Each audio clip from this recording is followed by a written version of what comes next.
In today's lecture, we'll be talking about four geographic regions: Africa, India, China, and Japan, spanning across this entire map and then some. So obviously it's a vast region with ancient history and very complex. So we are unfortunately just skimming the surface. Each of these areas you could spend a lifetime studying. So again, I'm just focusing on things that are related to the built environment, interior design and furniture, and decorative arts. And so there'll be quite a bit we won't be able to cover, but let's see what we can determine from these very beautiful and amazing cultures. These cultures have actually been connected for thousands of years through trade routes. And people traveled on these trade routes by land and sea. And it was commonly thought that it was mainly for trading of goods, which it was, but there were many other important reasons that people traveled on these routes, such as having envoys from one monarch bringing gifts and diplomacy to another monarch to establish a relationship with one another, and perhaps to spy on one another as well. Artists and craftsmen traveled these routes, bringing skills to new locations. And monks and holy people traveled these routes to bring different religious beliefs from one area to another, everything from Buddhism, Islam, Christianity.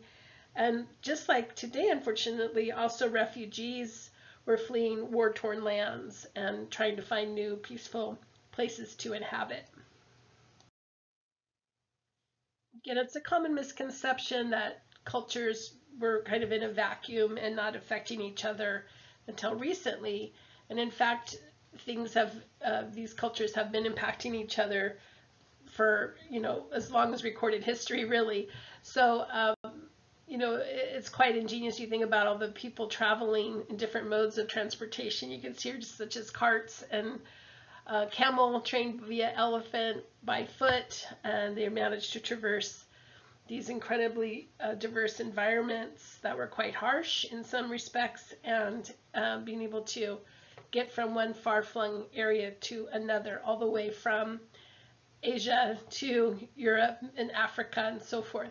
Now, sometimes they themselves did not make, usually they themselves did not make that entire route, but the ideas, the goods, the discoveries, the artistic devices passed from hand to hand and made their way from one geographic area to another in that way.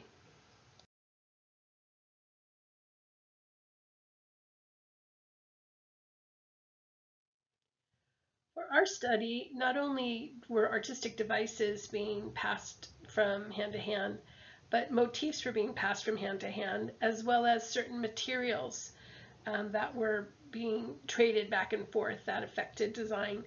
What you see here is a Roman-style winged Asian man, and that was actually painted inside a Buddhist stupa. So this is just one example of, again, the cultures impacting each other. You might recall from the last lecture about Greco-Hinduism, where the Greeks that came in with Alexander, the Greek artisans, started to share some of their sculptural techniques with Hindu artisans, and then Buddhist artisans, and that's when the Buddha started to be carved wearing flowing robes and so forth. So these kinds of artistic sharing of not only motifs but also technology and how to make certain things traveled from location to location. And you might recall that there were certain places that were in these key rest stops, if you will, or pivot points, like Petra and Palmyra, and in this case Istanbul, and places like Venice in Europe, that became a hub for these pilgrimages back and forth and amassed great wealth through the trade of these different goods. Some of the technologies being traded back and forth, including map making skills, movable type and paper coming in from China, gunpowder coming from China, the astrolabe that was invented by the Greeks, that's a type of navigational aid that helps determine latitude, and the navigation compass. So these also impacted people's ability to traverse large expanses of land and sea. Here's another example of cultural exchange, perhaps, or perhaps the collective unconscious, where you see a Greek depiction of a wind god with that billowing fabric behind his head in the left, the Chinese version of that same concept in the middle, and then the Japanese version on the right. And so again, is this something that someone saw and transmitted the idea from spot to spot, or again, was it just something, people not being so different after all and coming up with the same idea in 3 different times and places? Once the trade routes destabilized overland and became less safe and certain ports were closed off, this really sparked the desire for the Europeans to find new routes overseas to have access to these goods. There was a huge consumer demand for Asian consumer goods at this point. So this is what sparked things like Columbus sailing across to try to find routes to India. So this is why that's called the West Indies, because he thought he was in India when he landed. We'll talk about that more in a few classes, but of course this had a huge impact to world history. That was just setting the stage for, again, showing how these cultures are more connected and the whole more globally connected 4 centuries than you might have realized. But let's start with Africa. Again, I'm almost sad at how little time we can spend on this, but because again, as you can see, Africa's vast, of course, with 54 different countries and many tribal languages, at least 1,000 or more different languages being spoken, very diverse environments of desert, mountains, rainforests, grasslands, rich soil, different types of resources such as granite, all different kinds of beautiful hardwoods such as ebony, softwoods, grasses, fibrous plants, animal products, bronze production, brass, gold. There was all of these rich resources created very diverse types of art and images that we'll see. I also wanted to mention this is a Ashanti carving. The Ashanti live in the rainforest in central Ghana in West Africa, and this is a fertility being that you see in this carving. It's been shown, unfortunately, a lot of the Ashanti were taken to the Caribbean as slaves, and many Jamaicans have Ashanti DNA. So again, let's take a closer look at these cultures. If you're looking on the map, Ghana is that white country that's down in that bay, or the Big Bight. That's, if you look at the Atlantic Ocean side and then look straight up, you'll see that white country, which is Ghana. And this used to be called the Gold Coast because this is an area where there was a lot of gold resources. So we'll talk about that more coming up. Africa is considered to be the birthplace of humanity, and some of the oldest human remains have been found on this continent, and also some of the oldest human art. So this cave art that was found in South Africa dates back to 73,000 years ago. And so it was red ochre bound in some kind of an animal fat with these marks on the rock that were intentionally made. Unfortunately, we just have a fragment of the piece, so we don't know what the bigger picture might have looked like. But again, these were another example of the cave art that we looked at on the first class. This is what's called sandrock art of the Bushmen of South Africa. And these eland bulls are a symbol of marriage and healing. And they are also, because cave art is used as a record of their lives. So in some of the murals on the cave, there's see trance dancing depicted. Healers would go into the caves and they would have special community worship services. As a matter of fact, people still do go into the caves for services. Now there's kind of a mixture of Christianity and African art and African spiritual belief that come together in some of these ceremonies. But this is, again, some of the oldest cave art found, and it's down east of Cape Town.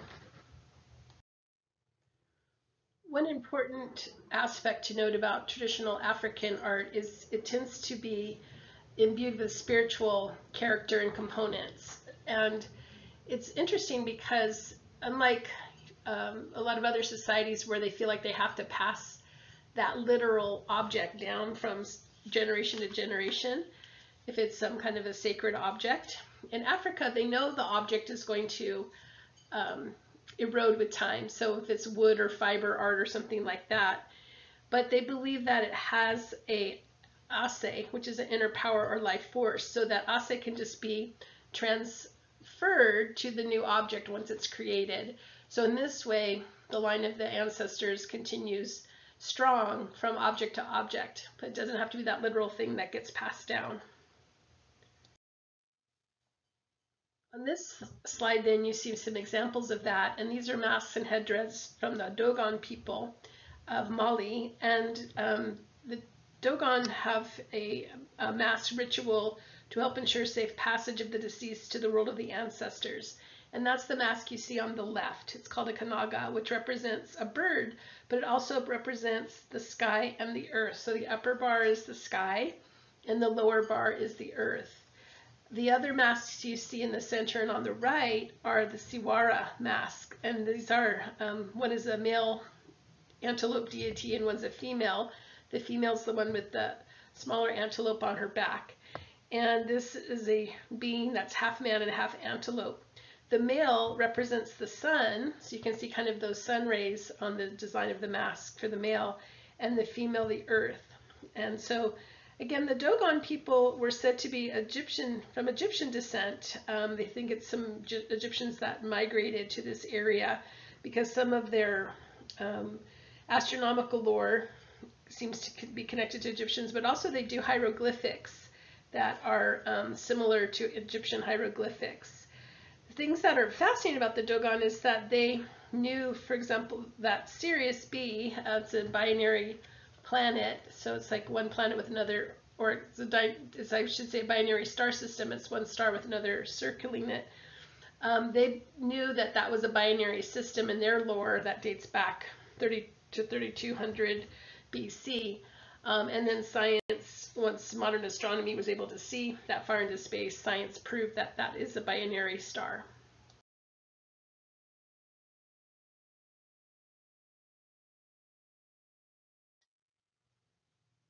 Another example of transferring energy or spirit from one generation to the next is in this building. This is the Great Mosque of Djenné, and it's in Mali also. It's the largest brick building in Africa. It was built in the 13th century. Every spring, the entire city helps replaster the mosque with mud, and this is supervised by 80 elder masons. And the men of the village or the city climb up on the mosque, which you'll see in the next slide, and they replaster it because every year they have yearly torrential rains, which again with a mud structure would eventually erode the structure to nothing. But in this way, the people put their energy and their devotion right into the building itself.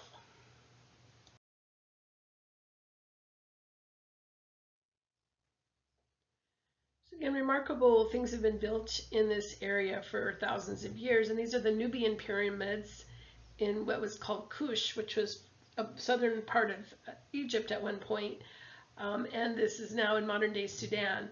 But these were burial tombs for Egyptian royalty, both kings and queens. And if you might remember the Temple of Meroe, that's also in Kush. So again, this is located on the Upper Nile on the east bank, and inside there's hieroglyphics that no one has yet cracked the code to actually be able to read. Originally, it was thought they were clad in limestone with golden tips. And so these are another UNESCO World Heritage Site. These pyramids range anywhere from 20 feet to 98 feet in height. And again, a bit mysterious. We don't know a lot about some of the people that were buried in them. They're in this desert in that area of Sudan. You can see that the Nubian pyramids are much more steeply sided than the Egyptians because the footprint's much smaller for the height So it's more of a 70-degree angle, where the Egyptian footprints at Giza were a 40 to 50-degree angle. Inside the pyramids, they had wall reliefs that were showing different scenes. There were mummified royal occupants that were covered in jewelry and laid to rest in wooden mummy cases. And this is at the time of exploration with archaeologists from the 19th and 20th century. Some pyramids were found to have weapons and jewelry, horse harnesses, furniture. And so the same idea of having the things that the king or queen would need in their afterlife. And the queens were fierce warrior queens. You can also see that the pylon shape in the entrance to the pyramid with the two symbolic hillsides and the horizon to represent the sun and the rebirth, the new dawn. So I'm giving you a sampling of different types of influences that have come into Africa. And this is the Great Mosque of Kairouan in Tunisia, built in 670 AD. So not too long, just a few hundred years after the finish of the pyramids there in Sudan. So this is the oldest mosque in North Africa. It's one of the oldest in the Islamic world. And notice the use of the horseshoe arch. So if you look at that black and white photo, you can see that arched entranceway where the bow of the arch goes past 90 degrees, or goes past vertical, if you will. So see how it kind of starts to curve back in like the shape of a horseshoe. Inside the mosque, you'll see that they reused building forms and materials from the Roman Empire. The Romans had occupied North Africa, and some of the remnants of that time period were repurposed in these new buildings, such as the mosque. So let's take a look on the inside. Here you see the mihrab or prayer niche that orients the worshippers towards Mecca, the polycandelon, which is that chandelier of oil-filled lamps, and the horseshoe arches with the Roman columns. And we have some decorative plasterwork as well. All of these things we're going to be talking about in great detail in the next few classes coming up. So we're just brushing on the topic right now. Dipping our toe in, that's it. So just to orient you about how we're traversing Africa right now, we started in Ghana. We made our way up to Mali, which is on that bight of Africa just above Ghana. And then we made our way up to Tunisia, where we just saw the Great Mosque of Kairouan. We've gone over, if you continue the circle over, we've gone over to the Sudan, where we saw the pyramids of Kush. And now we're going to Ethiopia, which is right there between Sudan and Somalia. In Ethiopia are these remarkable rock-hewn churches, and there's 11 of these that have been chiseled down into the ground, and they are now a World Heritage Site. But they were carved from the top down, like we saw with the designs of Petra. These were carved, it was thought, during the 12th to 13th century. And this one is, again, one of 11 well-preserved rock churches. And this is in the form of a Greek cross, a crucifix shape where the two arms are equal length. We see, again, that they're somewhat mysterious. Okay, if you can just imagine starting at that top rock and then just starting to chisel your way down, how much effort that would take to build something like that. So they said the angels came and said the men should build them by day and the angels will build them by night. So let's take another look at them. These remarkable structures are connected by these passageways that go from church to church. And at certain times of year, they'll have holy processionals that go through in the area. So when you walk up to this space, again, it just looks like hillside, and then you don't even realize there's a building there till you look down into this chiseled out hole in the ground, basically, that has created this incredible structure. So what I mean by this is that you can see embodied in the works we just observed that traditional African design shows a strong connection to nature and using the resources of the environment but also the connection to the community, because it takes a community effort to try to create something like the Great Mosque of Jenné or the rock-hewn churches of Ethiopia. So we'll see that in our next big settlement, which is the Great Zimbabwe. The Great Zimbabwe is another UNESCO World Heritage Site, and it was created by the Bantu Shona people between the 11th and 15th century, and it was meant to be a royal city. So it's this great enclosure that's elliptically shaped, and these granite cut blocks, which is are forming the walls, and within those walls there were different dwelling areas, so different kinds of living huts and a court area. And there were different Zimbabwe. So Zimbabwe actually means a stone house. There were different ones in this valley. So there were, again, these stone walls with living huts inside the stone walls, and the walls were made from various materials such as brick and stone. At one point there was about 10,000 inhabitants living in this area because it was a major trade center. And there's evidence of glass beads, porcelain, gold, and foreign currency that have been found in the ruins. Zimbabwe also means a venerated house in the Shona dialect, so it could also be applied to the graves of a chief. And so this Great Zimbabwe, because again it was the largest of the stone houses, suggests that it was for a great leader that lived in that particular location. And this is now, it's still located in the country of Zimbabwe.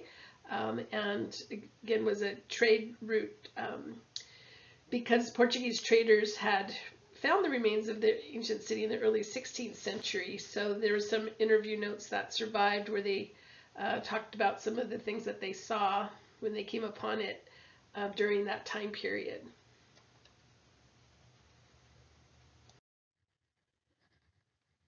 Now we've made our way back up to Ghana, to Nankani Compound, and this particular one was built in 1972. Men build the round mud brick structures using what's called wattle and daub, which is taking branches and then taking as the wattle, and then the daub is taking mud, usually bound with something, and then packing it around the branches to create this plaster work that the women then decorate that with different geometric patterns and symbols such as cows that represent abundance and snakes that represent protection. And the round structures are for women, and the rectilinear ones with a flat roof are for men. Every adult has their own individual structure, and then there's a communal outdoor kitchen area. The same form of a round structure used with a thatch roof is what's called a rondavel in South Africa. So they're either round or oval shaped, and they're usually made from locally sourced materials such as stone, or a combination again of sand and soil mixed with cow dung put around a wooden structure, and the roof is from tree limbs with thatching sewn onto them. So it's like a wheel. It comes out, if you've ever seen the design for the roof of a yurt from Mongolia, same idea, where the spokes of the branches come out from the center point, and that creates a framework that the thatching is tied to create the roof structure. African architecture, traditional African architecture, uses a wide variety of materials, anything from thatching, like we talked about before, mud bricks, wood, rammed earth, stone, and that all depends on the region and the resources that are available. And the one that you see here on the bottom left are called a Musgum earth home from Cameroon. And these are made from compressed sun-dried mud, and you can see these raised geometric patterns on them. So you might wonder, why did they create those patterns other than just to look cool, right? So think about it, it's a mud hut. Just think about that for a minute. And this is load-bearing construction, so it's thicker at the base and tapers thinner at the top. It's this kind of conical shape. So did you think about it? So those V shapes help water drain. It helps the water drain off the sides of the mud house quicker, enabling the house to not absorb so much water. Then also notice I believe it. Well, it looks like there's a comparison to me for these refugee housing that was designed by a Jordanian architect named Abdir Sakali. She's from Jordan, but she works now in Canada. But she was inspired by nomadic ancestors and the movement of people across the earth to create this housing for refugees and displaced people. So each of these tent-like structures you see are collapsible with a woven shelter and solar-powered skin, and they create pockets on the inside for storage. There's a water tank on the top for bathing, and there's just I think a very beautiful shape and sculptural quality about them that remind me of the Cameroon dwellings. So this is just an example of how you can take something from the past and then use that to inspire some creative solution for the future. And unfortunately, the refugee problem, is a big one for us in the 21st century. So to have safe and humane housing for people is going to remain an important thing to design.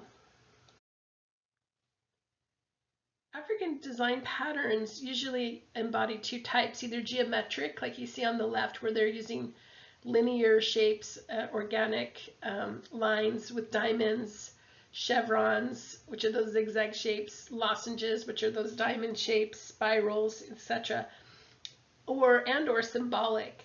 So symbolic would be something that is representing something in nature, such as stars, flowers, fruit, or trees. It could also be a composite being, like this lion with a person's face. So it's something that represents something else. And these are the main types of patterns that are used in both the architecture, the objects, the textiles, and adornments. Traditionally, most African tribes sit, close to the earth on the ground, but African furniture started to be developed more after contact with European cultures, and it started to be used ceremonially and reserved for royalty or leaders. So the stool that you see here, this is from the Ashanti people again. The stools are believed to be a dwelling place for the owner's spirit. So when the owner is not using them in a ceremonial fashion, they are covered up with a piece of cloth. And so when it's not in use, it again needs to be guarded because part of the owner's spirit is in that stool. Other ceremonial stools seen here on the left is from the He'e people, the center the Bahama people, and the right the Dogon people. And you can see that mixture of the geometric and symbolic in those stools too. The furniture that is ceremonial is hand carved, and they would use different knives and adze, like axe-like tools with handles and blades at right angles, to carve these pieces of furniture seen here and others like this. So it's again, before anything could happen, before the tree was cut down, there were rituals for that. At each stage of the production of the piece, there were different ceremonies that needed to be observed. And so therefore the finished result would be, have that spiritual resonance and that power that they were seeking to embody in their design.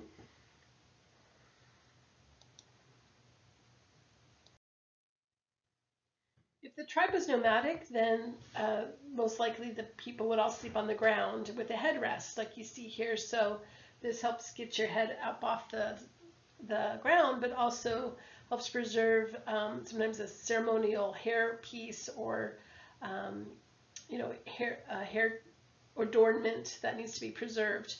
And we saw these headrests, if you'll recall, in Egypt. If the tribe was more fixed, then they might have a built-in platform that acted as a bed, but in most cases that would be some kind of an earth-based or close to the earth type of situation for sleeping. Of course, these incredibly diverse cultures create incredibly diverse pottery.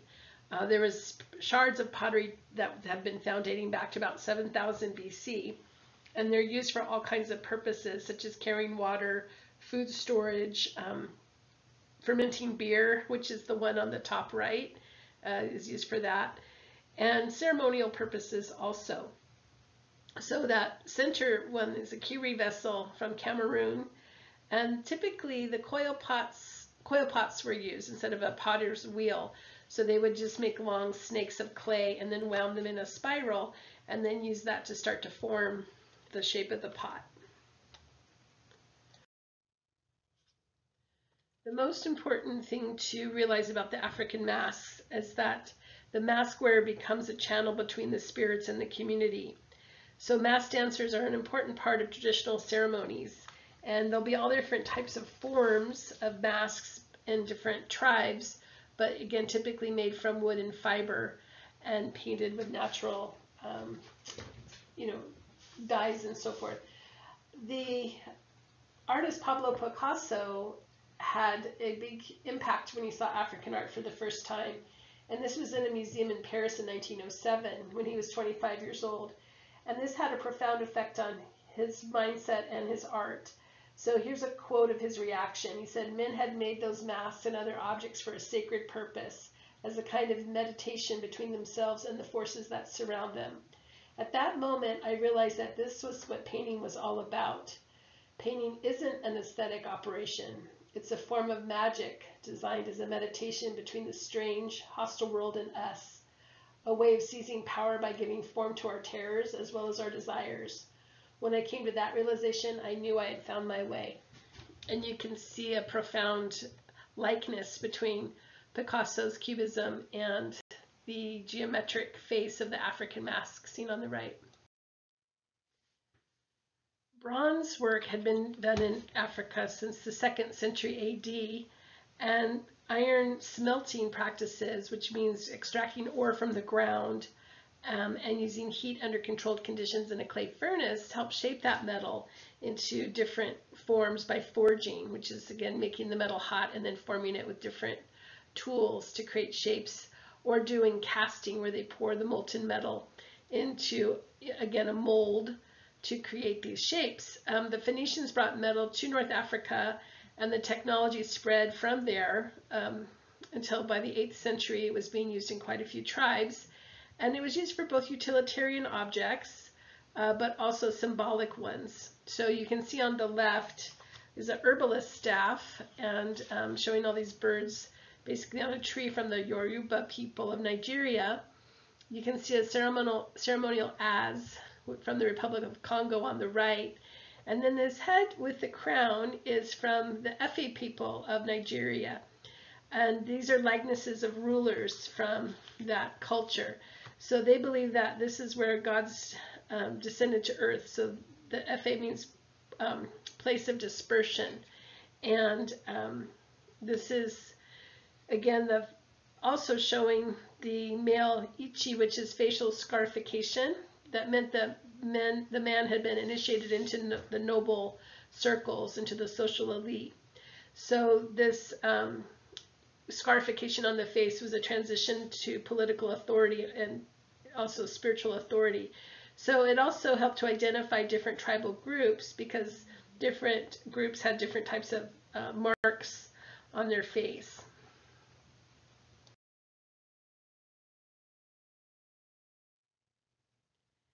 This is kente cloth from Ghana, which is woven with the combination of silk and cotton fabric. And this, using these interwoven strips, you can see the very narrow loom situation that's going on. That's creating this ceremonial cloth that was originally meant to only be worn by kings in time of great importance. It's still held in very high esteem, but it's more readily available to the general public now. The colors had symbolism also. So the black represents maturity and spiritual energy, the blue, peace and love, the green, vegetation and spiritual renewal, the gold, as you can imagine, wealth and royalty, gray, healing and cleansing, maroon represents Mother Earth and the healing powers of the earth, pinks and purples tended to represent feminine aspects, The red could represent sacrifice or even death. The silver can represent the moon, and white purification. So just like everything else we've seen with African design, it's done with great intention and with a spiritual message behind the design. Next, we'll be discussing the traditional designs of India, just some of them, again, because it's a vast topic and we just have a short amount of slides to cover a few key points. But this image shows a lot about Indian design and some of the properties that we'll see. So number one is the use of vibrant color. They are very adept at using beautiful, bright color combinations.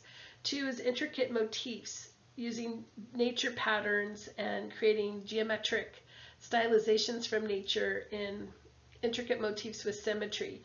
Also, design itself being quite symmetrical. So again, if you draw a vertical line down in the center of the door, you can see the two sides of the design mirror each other. There's also rich layers of detail. So you can even see that literally embodied by the multifoil arch. So a foil means a lobe. So you can see the arch with all those lobes and all those layers staggering back. Notice that it looks handcrafted and carved. So there's these deep dimensional carvings. And there's some influence from the Middle East we'll be talking about, and also the production of beautiful textiles, which isn't embodied in this slide, but it's another topic we'll be discussing today. When we look at India, we have to understand it's one of the world's oldest civilizations. Early agriculture started here by the 20th century BC. So again, before Mesopotamia, the terracotta pottery and copper evidence, there's evidence of that from 17th century BC. The Vedic period started in the 5th century BC, which is the basis for Hinduism. And then we also have the emergence of Jainism and Buddhism. So all of these, and of course Islam becomes introduced also and becomes an important contributing factor to Indian design. So again, it's a huge topic, but we'll just try to cover a few key points. Hinduism that's practiced in this area of India is the oldest large organized religion in the world. And in that belief system, many gods are manifestations of one that's linked to the universe and to nature. There's this idea of cause and effect, that wheel of karma turning, and the work toward the liberation of the soul. And so this would happen through reincarnation over lifetimes. And because of reincarnation, they also believe in a caste system, that because of your karma, you're born into a certain caste or social class, and you cannot change classes during this lifetime. You have to do good deeds and hope for an elevation in status on your next lifetime. So one of the major pilgrimage sites for Hinduism is Varanasi, that you see here in northern India on the banks of the Ganges River, which is this sacred holy river in India. And this is where people come to worship the god Shiva. This is also the site where Buddha gave his first sermon in 528 BC. And it's also famous in design for textiles, particularly the use of silk and muslin, fine sculpture, and perfume. And this is where people come on pilgrimage to purify their soul in the waters of the Ganges. So this is one of the oldest cities of the world. It dates back to the 11th, 12th century BC. And again, a very important site for Hindus. In traditional Hindu architecture, space is organized as a grid pattern, and each square is occupied by a god. And the center square is the abode of Brahma, the supreme god, and the lesser gods are on the outer squares. The circle is the basis for the stupa, and we'll see these kind of multi-tiered towers that are called Sikara. So the main largest tower you see is the Sikara, and it's embodying this idea of that's the Sanskrit word for a mountain peak. So it's where the presiding deity is enshrined. Also, the Hindu architecture or temple architecture is based on circles and squares. So we see a circle with squares kind of rotating around it. And this idea that all beings are one, that all is connected. And it's similar to an organism where each cell is separate but makes up the whole organism, is the thought of the temple representing the universe. So the outer walls with the 4 gates represent the 4 directions of the universe and are considered thresholds of the universe to the outer world. So let's take a closer look at some other Indian architecture next. And now we turn our sights onto Vijayanagara Marketplace at Hampi, which is in southeastern India. And it was the site of trading markets. So this is one of those hubs of trade that we've talked about earlier in the lecture. It was a vast site. By 1500 AD, it was the 2nd largest city in the world after Beijing. And it was destroyed in 1565 by invading Islamic forces. So what you're seeing here is the sacred water tank and temple for the god Krishna as just part of this whole large complex that's now a UNESCO World Heritage Site. So this empire, this Vijayanagara Empire, spanned between 1336 to 1646, and again it's the southern tip of India. So this style of architecture and painting influenced design in India with these ornate pillared halls, and which is a hallmark of the style. And they used locally sourced granite for construction. They also used arches, domes, and vaults from Islamic design. So Muslim architects served the court of the king, and so this is what we would call Indo-Islamic style.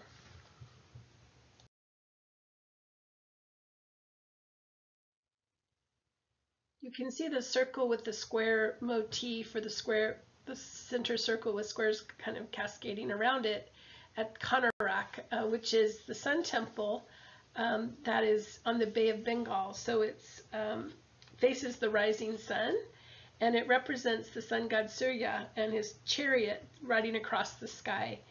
And it took 12 years and about estimated 1,200 artisans to create this beautiful temple. So again, the word Kona means corner, and Arka, the sun, so Konarak. And again, the cupola that you see here wasn't completed until after the master builder Bishu Maharana had died, and the son completed the temple and then climbed to the top of the cupola and threw himself to his death as a sacrifice to consecrate the temple. Another hallmark of Indian design is layer upon layer of intricate detail. And you can see these intricate carvings of lions, musicians, dancers. And again, this was built in 1250 AD. So they're depicting all these different layers upon layers of detail of deities and other beings to create this temple for the sun. This is the sun god Surya, who is sometimes depicted as a red man with 3 eyes and 4 arms. He's said to heal the sick, and he's said to bring good fortune. So you'll often see depictions of Surya over retail shops in the doorways of India. One of the notable details of this temple are the wheels of Konarak, which are sundials, basically. They're 9 feet 9 inches in diameter, and these 8 spokes with carvings represent 3 hours in a day. So there's 3-hour increments. So the wheel itself acts as a sundial. If you put a vertical stick in the axis of the wheel, the shadow that it falls can tell the time down to the minute because there's all these notches along the wheel. This was so iconic to the Indian people that it's actually on their government seal and Indian currency.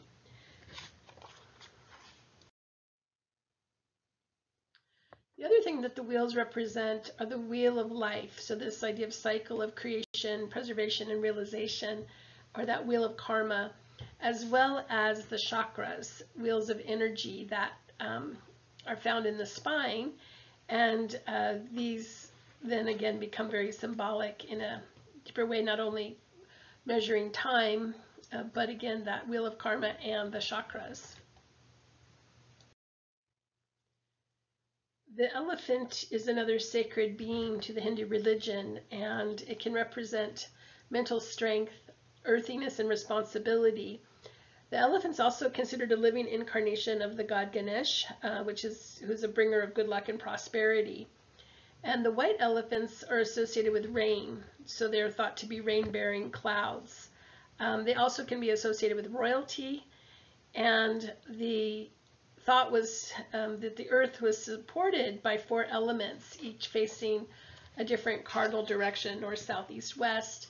And when we had an earthquake, it's the elephants just kind of resettling the earth on their backs.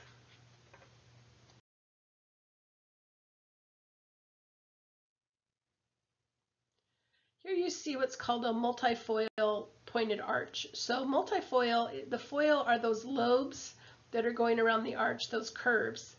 And it's foil, just like, tin foil, F-O-I-L, which means leaf, L-E-A-F.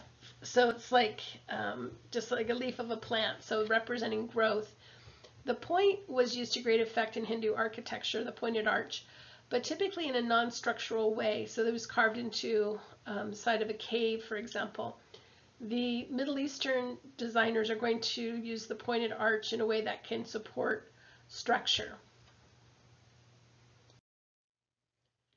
Here we see another symbolic gateway, which is called a Torana, which is used in Hindu, Buddhist, and Jain architecture.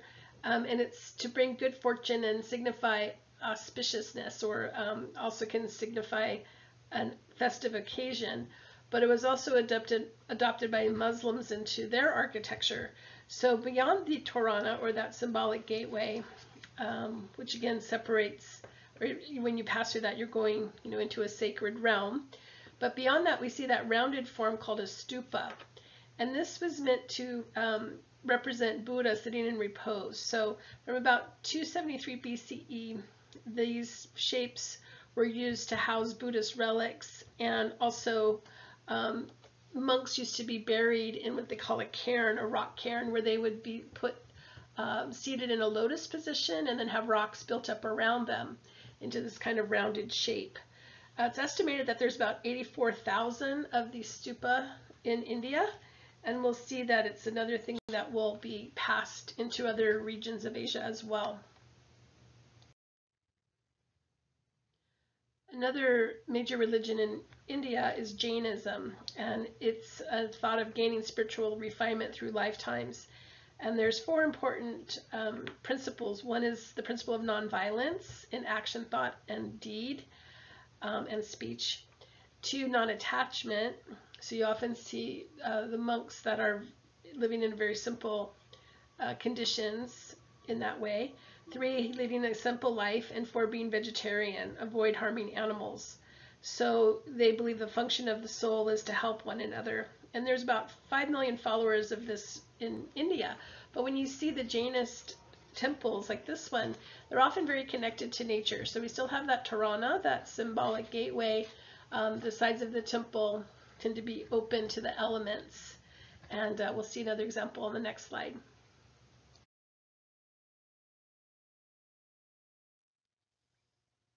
Another major religion in India is Buddhism, and it's estimated that there's about 8.4 million followers of Buddhism in India currently, give or take. That estimate was from 2011, so maybe more or less now. Anyway, this statue that you see on the left is an early Buddhist statue from the 1st century AD. And as you recall, this style of statue is called Greco-Buddhism. So these styles of carving came in with Hellenistic people coming in from the Greco-Bactrian Empire, which is now in modern-day Afghanistan, along with the Greek forces of Alexander, were bringing these types of images and carvings and those kinds of stone carving traditions that are now been applied to this beautiful statue. And then on the right, we see the Mahabodhi temple, which was the place of Buddha's enlightenment. And the name Buddha means the enlightened one. So this was from the 5th century, and it's one of the earliest Buddhist temples still standing. Just a quick, I can't go into all the detail about the life of Buddha, but he started life as a prince in what is now present-day Nepal. His name was Siddhartha, and his father wanted him to be a great king, but he wanted to follow a spiritual path, and his father shielded him from any unpleasant things from the outside world. And so when Buddha left the palace and he saw suffering, he had 4 different visions of suffering: an old man, a dying man, and so forth. This put him on a path, a spiritual path, and he traveled the continent seeking enlightenment and meditating, and then became a teacher for 45 years. So we'll see some other examples of design inspired by Buddhism coming up. So far we've been up more in the northern part of India. So you can see Varanasi there, up by the Ganges River. And now we're going to be, if you look straight below the word India, you'll see Ajanta. And we're going to be going into that region of India next.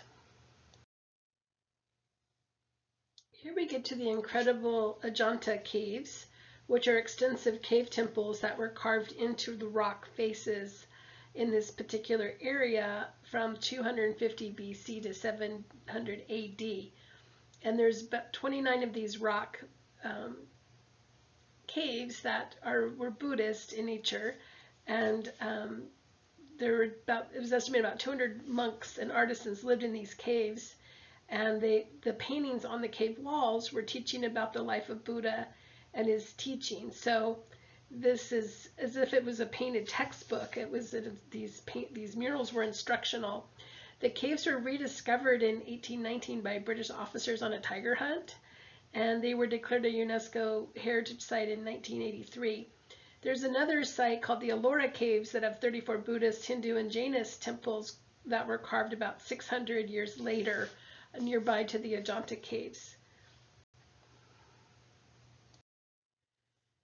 As we saw with the incredible rock churches of Ethiopia, these rock-carved temples, are a testament to people's devotion, and these were used as, again, a pilgrimage site and a spiritual retreat. They're about 200 miles north of Mumbai. And the different murals on the caves, they were painted by having first a layer of clay and then lime plaster applied to smooth out the cave wall.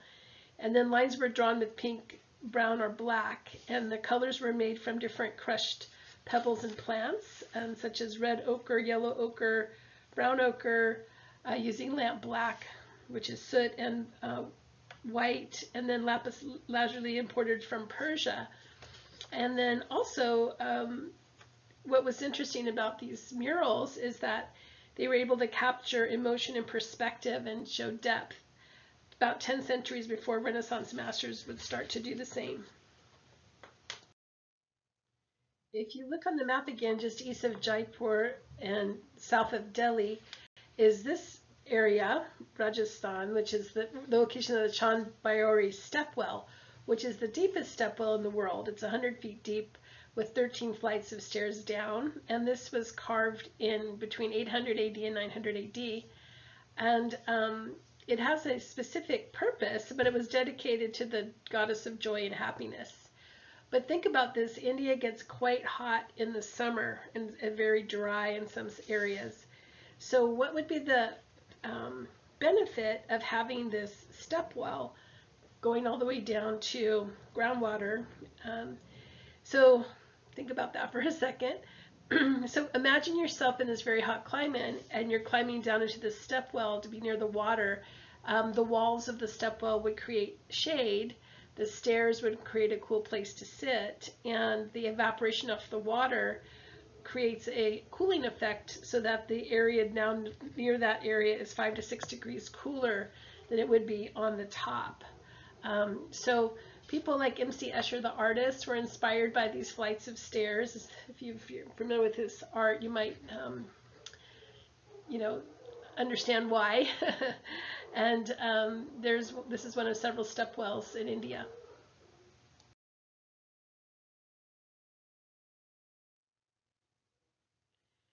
In the next century, this next time period, the Muslims arrived in India about 629 AD, and Arab traders arrived on the west coast of India and built the first mosque in that time period.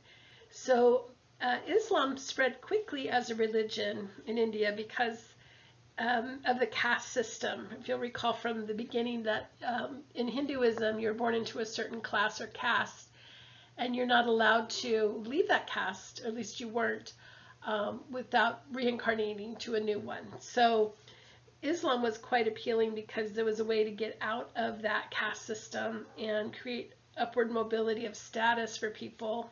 And I'm sure there was, of course, a spiritual component to that as well, but practically that was a benefit.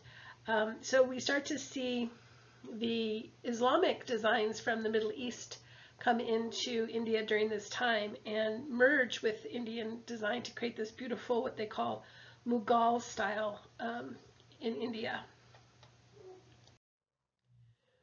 We will be talking more about the Taj Mahal in a couple classes, but we'll just touch on it right now. It was a mausoleum built in Agra, India for the Shah Jahan's third wife, Mumtaz Mahal, who was a Persian princess. And it's this combination of, again, Islamic architectural style, Persian architectural style, Ottoman Turkish, Byzantine, and Indian that create this beautiful, what they call crown of palaces. Although, again, it was not a palace, it was a mausoleum. And let's take a closer look. The Taj Mahal is considered one of the most beautiful masterpieces of the world. The dome is 115 feet high, white marble in this onion shape with the lotus at the top. And again, it's an integration of Persian and Hindu decorative elements with the 4 minarets, or those towers that would call people to prayer for people of Islam. And it's also an example of Islamic paradise garden.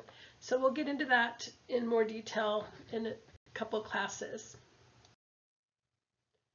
Well, I will touch on the concept of a paradise garden now, in that it's a garden that's laid out on a grid pattern, usually with the 4 cardinal directions, typically having a central water feature with 4 water channels that will stream from that center feature. And those are representing the 4 rivers of paradise. The paradise garden is meant for contemplation and having a quiet, peaceful retreat. And we'll see other examples of them when we talk about Islamic design coming up.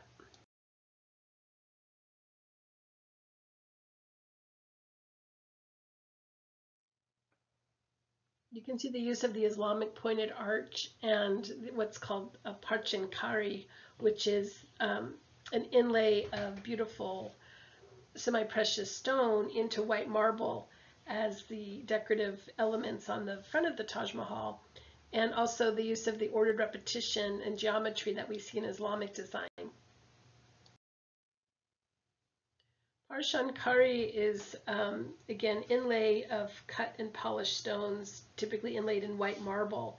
And this is a Roman technique that was called pietra dure or petra dura.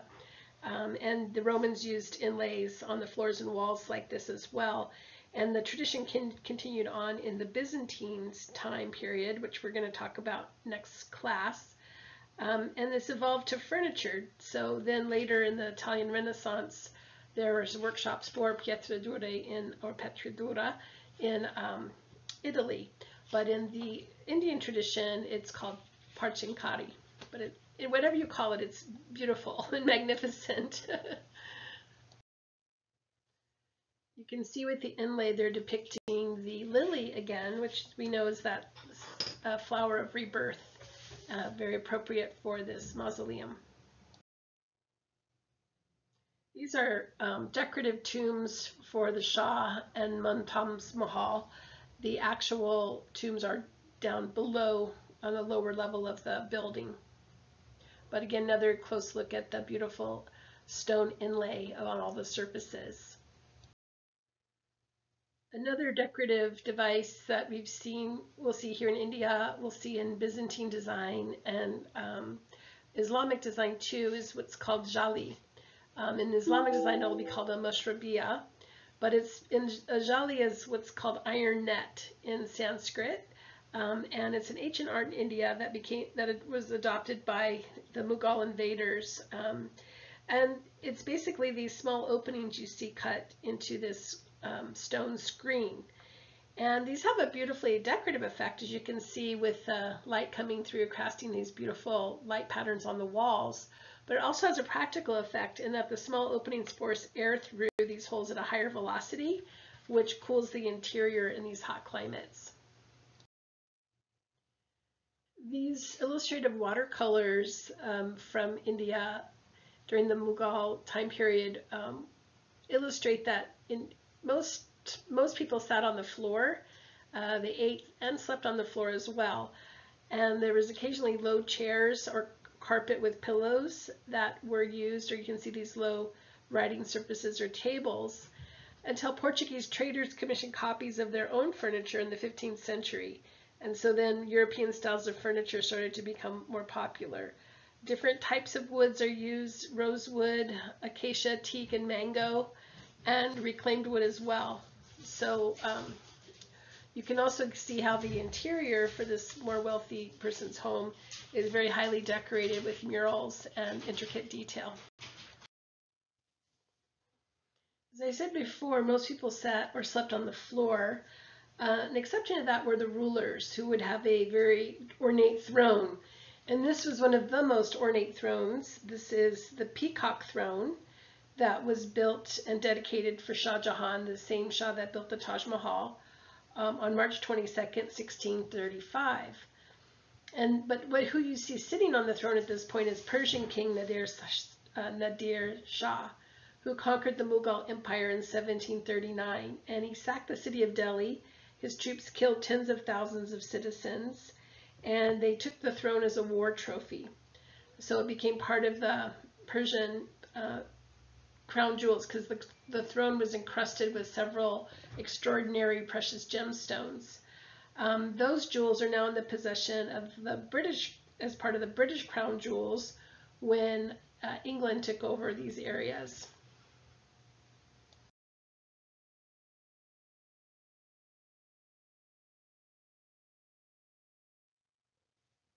Another motif that you'll see throughout India, and then also throughout Islamic design and into Moorish architecture in Spain, is this idea of the multifoiled arch. We talked about that a few slides ago, and it's another design motif that you'll see quite a bit.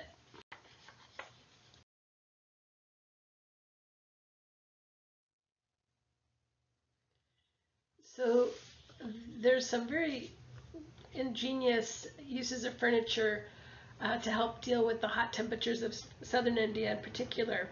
And this is Atu Katil, which is an indoor swinging bed. And you can see it's suspended from the ceiling by chains. It's made for 2 to 3 people to sit or recline on and then have someone else swing them. And of course, as you can imagine, this swinging passes cool air over the body, which helps cope with the extreme heat in southern India. And of course, a very relaxing way to be too, or just to be swinging back and forth while you're resting.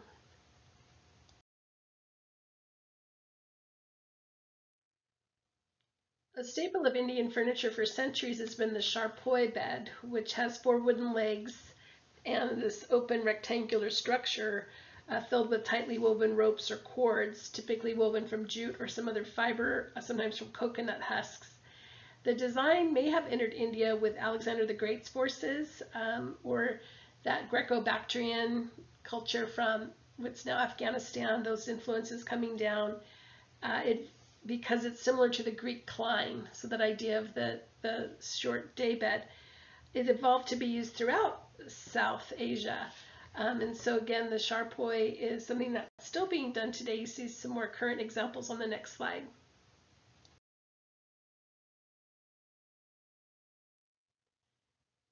As I said, as more Europeans came into contact with India, the demand for more European types of seating went up. And this is what's called a Maharaja chair, which is a very fanciful lounge chair, but it's carved from this beautiful Indian rosewood called shisham.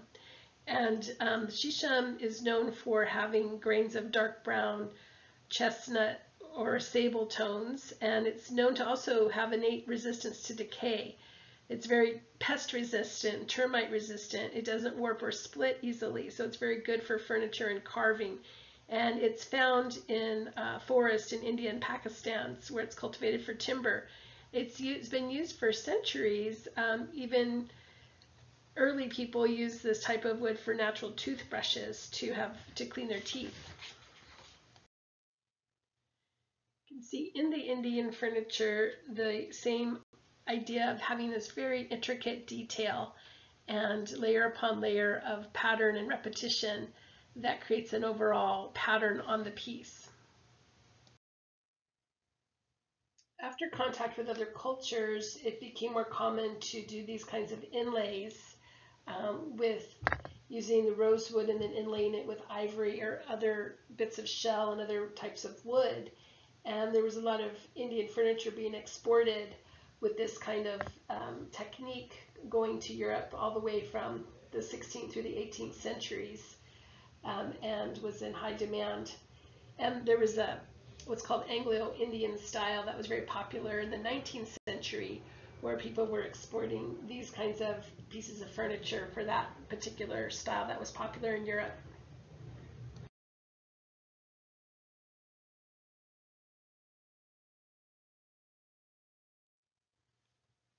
India is known for its beautiful textiles, and there's been references to the cultivation of cotton as far back in Indian text as 1500 BC.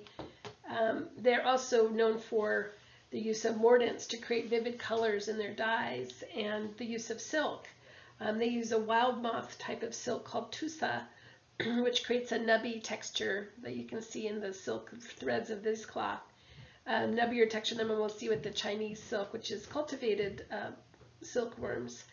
Then the actual names of the cloth are Hindi as well. So let's take a look at some of the notable textiles from India next.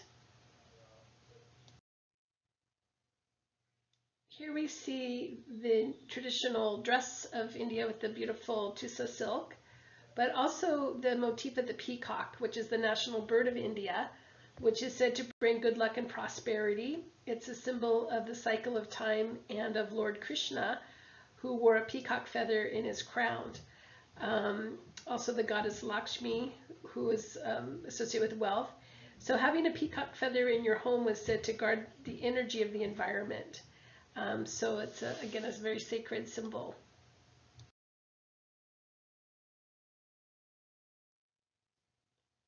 The textile imports from India were given Hindi names. So, for example, calico means India in Hindi, and muslin, the word muslin means fine and sheer.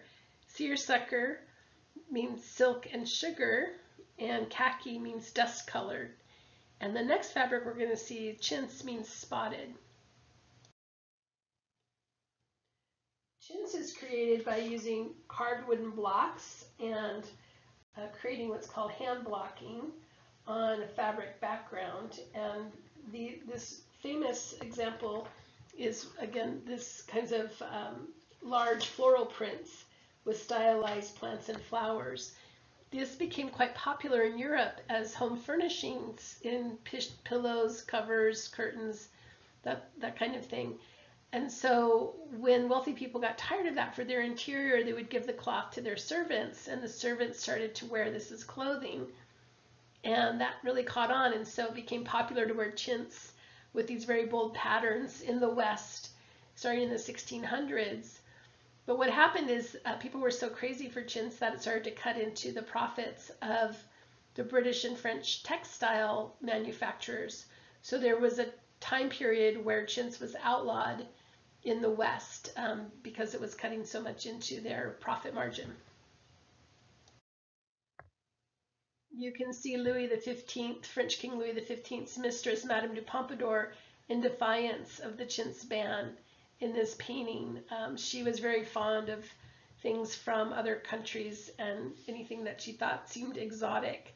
So you see her wearing Indian chintz. But chintz has this appeal that's still very popular today. So we see quite a few textile patterns in it still being used. Another word we associate with Indian textile pattern is paisley, but in fact that is not the right term for that. That's a Scottish term. So what happened is pashmina shawls like these with this type of print were being imported into England in the 17th century, and the demand became so great that they started to fabricate them in Scotland by the 19th century in a town called Paisley, Scotland. So that word stuck as the description for the pattern. The actual name of the pattern is what's called bote, and it's a Persian pattern that has been used for centuries that represents a tree of life or eternal flame. And you can see it here in Persian architecture on the left and these other bote patterns on the other two slides. So we'll talk more about bote and that flame pattern when we talk about Islamic design coming up. So obviously, like I said, this is just a very quick overview of a few points from Indian design. Like the geography of India itself, it's very, there's much variety and much history. And but one thing that they share in common from all the centuries and all the regions of India is that often the design is in service to Indian spiritual belief. So that's done through ornamentation, the design of the temples, and going from some kind of macro thought like the the Buddhist or Hindu temple or the Jainist temple, and the forms like a stupa, for example, to the micro, such as the multifoil arches, the paisley motifs, the peacock motifs that we see in the decorative ornamentation in Indian art. So again, all of it's imbued with the spiritual meaning and quality that helps create this lovely mix of elements. And we see this here even in this modern design of the Baha'i Lotus Temple from New Delhi from 1986, meant to represent the lotus. China, which we'll be discussing next, is another vast topic with a vast history. And you can see it's the oldest continuous civilization in the world. It's a very diverse terrain, ranging from very hilly, dramatic mountains over by the Himalayas, stretching over to the Pacific Ocean.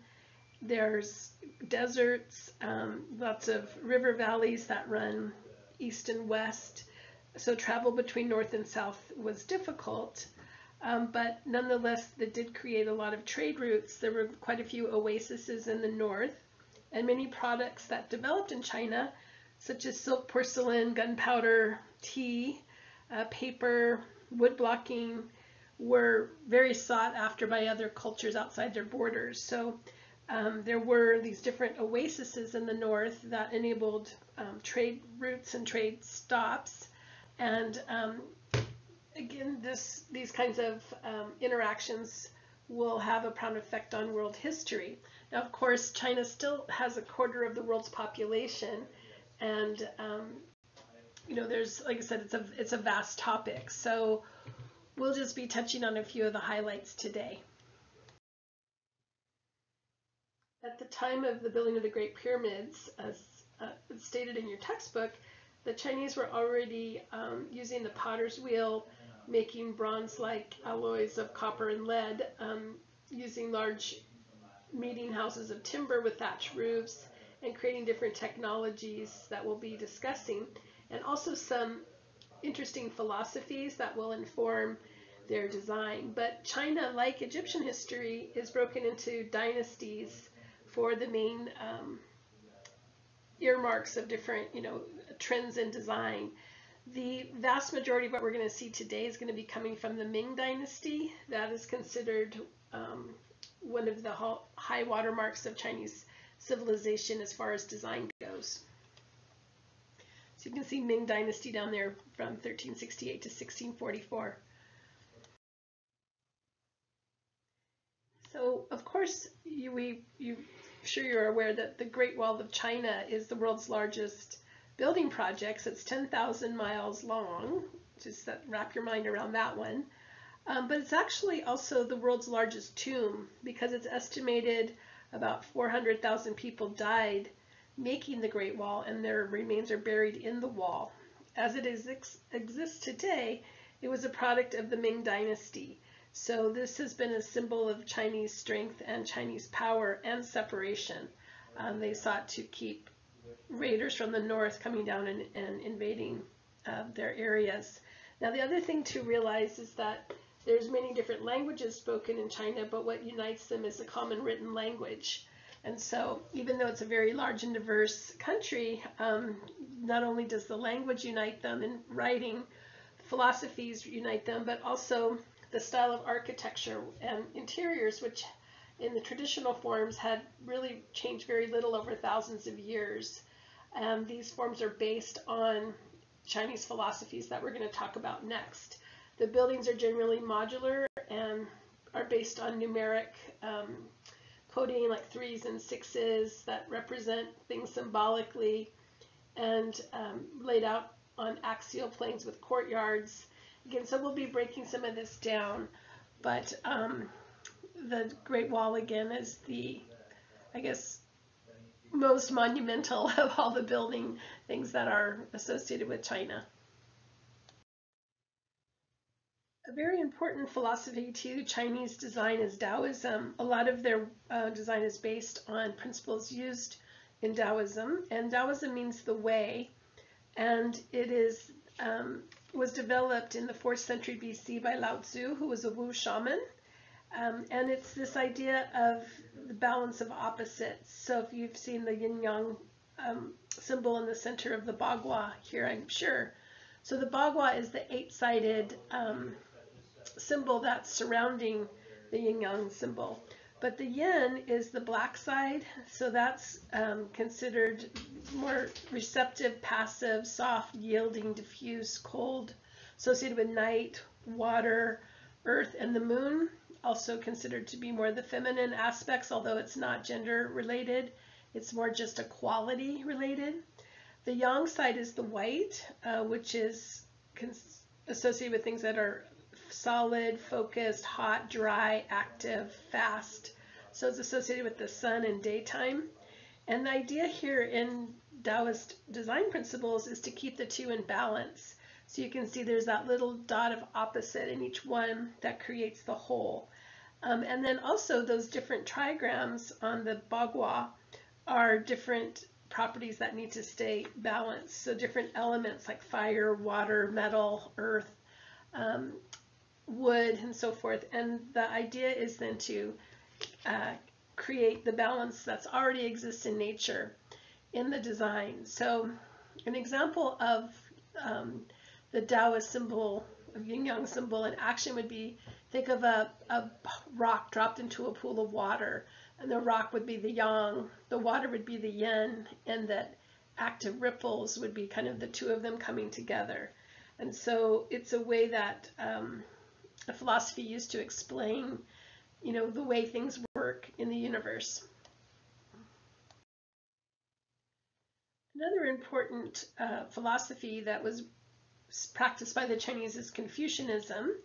And Confucius was a teacher, philosopher, and politician who lived between 551 and 479 BC.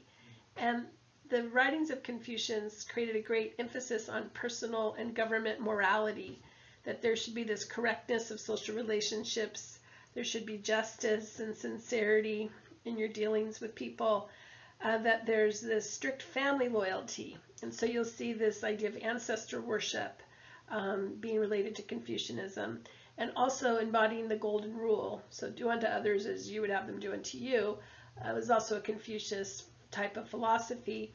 And also this great emphasis on scholarship was an important principle. So we'll see the Confucian way embodied in a lot of the designs as well. I love this quote by Confucius that everything has beauty, but not everyone has the eyes to see it. So again, it's just what you choose to focus on, or how you choose to see how, if something is beautiful or not, in that deeper spiritual sense. Buddhism also has left a great mark on Chinese design. And remember, Buddhism came in from India. The Buddha was Siddhartha, an Indian prince. But Buddhist missionaries made their way into China, and there was it's considered like a Silk Road transmission. And they started to spread this idea of seeking a more monastic way of life. So the Chinese embraced Buddhism. You can see here from 148 AD or CE, Common Era, until about 1618. There started to be a backlash against Buddhism because the Tang Dynasty from 618 to 907 AD considered Buddhism not Chinese. So there was like a backlash against that practice, but nonetheless, there's quite a few Buddhist temples and iconography in Chinese design. One of the aspects of Buddhism that came in from India is the stupa. Remember, stupa means heap in Sanskrit. And remember, they were the form of the monks that were buried in a seated position and then kind of walled in with rocks and a cairn. But Buddha's ashes are also were buried in a stupa. So these became associated with Buddha sitting in repose and enlightenment. And that morphed into the pagoda shape when we go into the rest of Asia. So this shape represents the Buddha, again crowned and sitting in meditation. The square shapes of pagoda will represent a connection to earth. The circles to heaven. A dome shape is water. The cone shape is fire. The lotus represents air, and the sun space. So again, this is Taoist principles of using different symbols to represent those balancing elements. And again, we'll take a closer look at this one. This small white goose pagoda is from 709 AD. And so they're quite remarkable structures because China is a very active earthquake zone. And so these structures are very structurally sound in that they've survived many big seismic events. So some of the fundamental principles of Chinese architecture is that the buildings are modular. So they're repeating identical units, usually built in wood and having a strong horizontal line to the building. So they often have a bay or a size that's about roughly 10 by 20 feet. And so sometimes larger, 15 by 30 feet. But these were again used in different ways to articulate the plan. And that's the other thing of Chinese architecture is that they have articulation, meaning each part is defined precisely and clearly and stands out from the whole as a separate thing, but it relates to the whole. So you can kind of see that with these separate structures. They often use bilateral symmetry again, which helps create balance. And buildings are built around courtyards. They also use the skywell, like we saw back in the Minoan time, those skylights that help bring light down through different levels. And known for the way ingenious use of temperature regulation and venting. So I'll talk more about that in a little bit. But a typical Chinese home would be located with a hill in the back and water in the front. This was considered very auspicious. And again, it related to those feng shui principles. Another important architectural achievement in China that relates to feng shui principles is the Forbidden City in Beijing, and it reached the form that we see it here during the Ming Dynasty between 1406 and 1420. It's estimated there was about 1 million workers that created this, and it's vast. It consists of 980 buildings on 180 acres, and it was the home to the emperors for 500 years. So it also is called the Purple Forbidden City because it relates to the emperor and the North Star. And so there's considered to be a celestial emperor, and the purple refers to the abode of the celestial emperor. So it's forbidden because no one could enter or leave without permission from the emperor. So notice it's built again on this bilateral symmetry with that central axis, and then this series of ever smaller courtyards that lead to more and more restricted areas as you go back into the complex. The form of the Forbidden City is made from whole logs of a precious wood from southeast China, and the foundation is blocks of marble. The gold bricks there's gold bricks on the floor and on the roofs, which represent the emperor also. And again, it's all aligned on a north-south axial plan. So this again relates to forms of Taoist philosophy and Buddhist philosophy as well. And let's talk about the symbolism a little bit more detail in the next slide. This structure, the Hall of Supreme Harmony, is actually one of the largest of this type of form in China. So it has a hip roof construction with the double eaves that you can see here. It's the largest of all the traditional wood frame halls of China, and it's very elaborately decorated inside. So the other thing to know again is it's, as you can see, you go up this flight of stairs, and there's all these symbols of carved dragons, which is a yang symbol, with clouds and lotus petals, which are yin. So within the details of the design, we're going to see again these Taoist philosophies embodied. And we'll talk about what it looks like on the inside in a moment. But it's surrounded, I talked about the courtyards, and the inner courtyards embody yin, and the outer courtyards embody yang. So again, everything about this huge complex is done very intentionally and with great symbolism.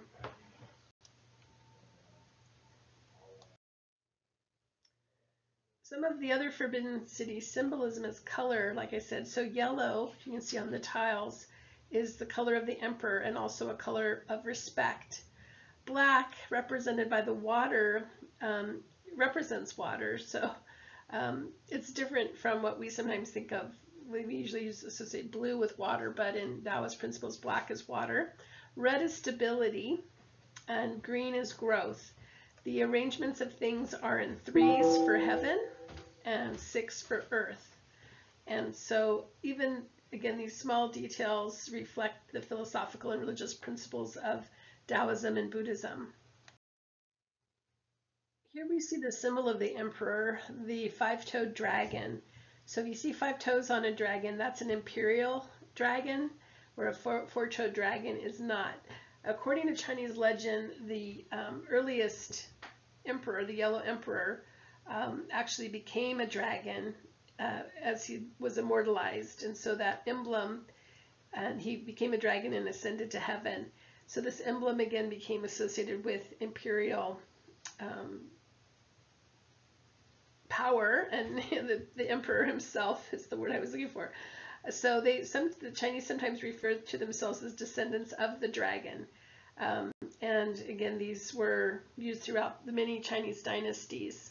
The one that you see here is a bronze example from the Forbidden City. Here you see inside the Great Hall of Supreme Harmony, and it's the Emperor's throne room. So it's showing this imperial throne that is called the Imperial Dragon Throne, which is gilded and carved lacquer. And there's gilded and carved lacquer on the screen behind the throne. There's 4 elephant-shaped incense burners, and then 6 golden columns that have dragons kind of entwined around them. And then on that carpet in the front is a symbol of the dragon and the phoenix. And the phoenix was a symbol of the empress, which represents the yin principles, and the dragon, the emperor, which represents the yang principles. So again, these elements of feng shui represented in the throne room here.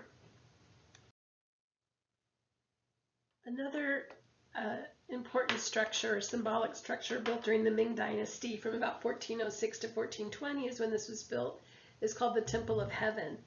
And the emperor is considered the son of the celestial emperor in heaven. So his duty was to perform ceremonies for good harvest during the winter solstice.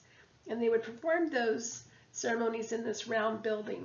So if you recall what I said on an earlier slide, the round shape represented heaven and square shapes represent earth. And so when we have the square and the circle together, that represents the connection of heaven and earth. We saw that square circle combination in Hindu architecture as well. So the Temple of Heaven is constructed with feng shui principles. I've mentioned that word a few times, and that the word actually means wind and water.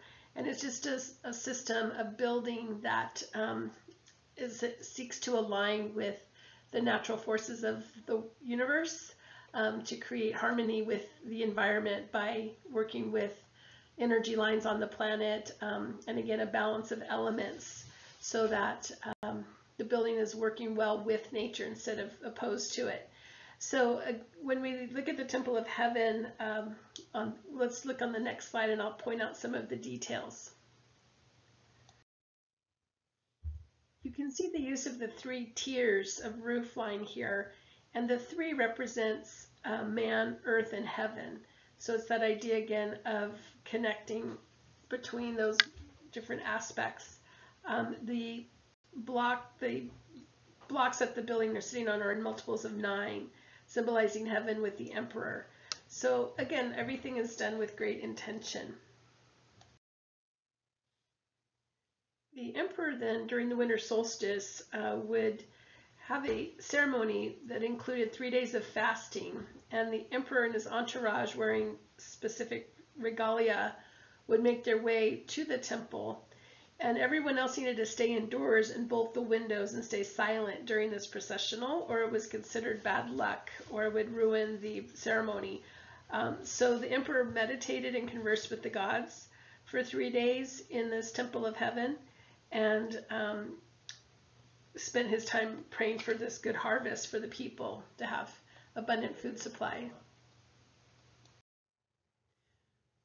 On the ceiling design, note the dragons and the yellow color, which are again associated with the emperor. And then also notice those coffers, those squares, but also the interlocking brackets. So you can see those on the bottom left corner of the slide. Those are very significant to Chinese architecture, and we'll be talking about those in just a moment. But those are called dogong brackets, and they're the key to their building having such great longevity and withstanding so many earthquakes in this very active seismic zone. Another key to these wooden buildings' longevity is the design of the roof. So notice these pagoda shapes with these very deep eaves, which is the overhang, and the shape of the roof all ensures that moisture will not attack or drain onto the wooden sides of the building. So also they ensured that with having a stone base, as you can see for the building. So the walls, the perimeter walls are wood, but with that tile roof and those strong eaves and the stone base, this helps elevate it off the ground. This helps ensure that the wood doesn't get exposed to too much moisture. The eaves also served a spiritual function in that they believed that evil spirits traveled in straight lines. And so having these kind of swooping curves on the roof helped ward off any kind of evil spirit that sought to come to the temple. Very similar to the concept of a gargoyle on a Gothic cathedral. I mentioned the dogong brackets a moment ago, and there are these interlocking wooden brackets which join wooden columns to the frame of the roof. So these are made without any glue or fasteners, so it's very precise carpentry. And you can see these U-shaped brackets, which are the gong, attaching to the wooden blocks, which are the do. And these multiple sets of them, you can see they kind of go up in tiers of sets, create a reduced amount of stress on the joist. So this allows the whole building to be very movable and very plastic during earthquakes. So the other unique thing, and you'll see this on the next slide, you can see the dogong brackets, but the columns were not attached or cemented to the ground. So when you see they've done recreations of Chinese structure using these brackets and the columns, and there's a great YouTube showing this, but when there's an earthquake, they put the model on a shake table, and you can see the whole building just sways like it's dancing, but it stays aloft because nothing's glued together. So the wood is made just to kind of bend and flex with these brackets. And then the columns, again, are just being able to shift back and forth on the foundation without being cemented to the foundation. So if they were cemented, then they would be able to move, and they move in an extreme fashion. So if you look at that YouTube, it's, you just can't believe the building is staying upright with all that going on. So again, a very ingenious use of wooden joinery in Chinese architecture. So note, again, they're using trade-related construction, that post and lintel construction, that attaches, to the column. And then we've got the brackets that are helping attach the roof. And all of that works in conjunction with each other then in these repeated forms to ensure the stability of the building long term, which is why many of these Chinese structures have lasted so well. I really recommend you watch this, even if it's just the last minute of it, so you can see the Chinese architecture in action on the shake table. It's really quite remarkable. If you would like to see Chinese architecture, the largest Chinese temple in the US is located close to us at the Xilai Temple in LA, and it's a combination of Zen and Buddhism taught at this temple. There's daily classes and there's visiting hours from 9 to 5. So it's embodying the Ming and Qing dynasty architecture, and it's a place you can go close by to see some of these design aspects.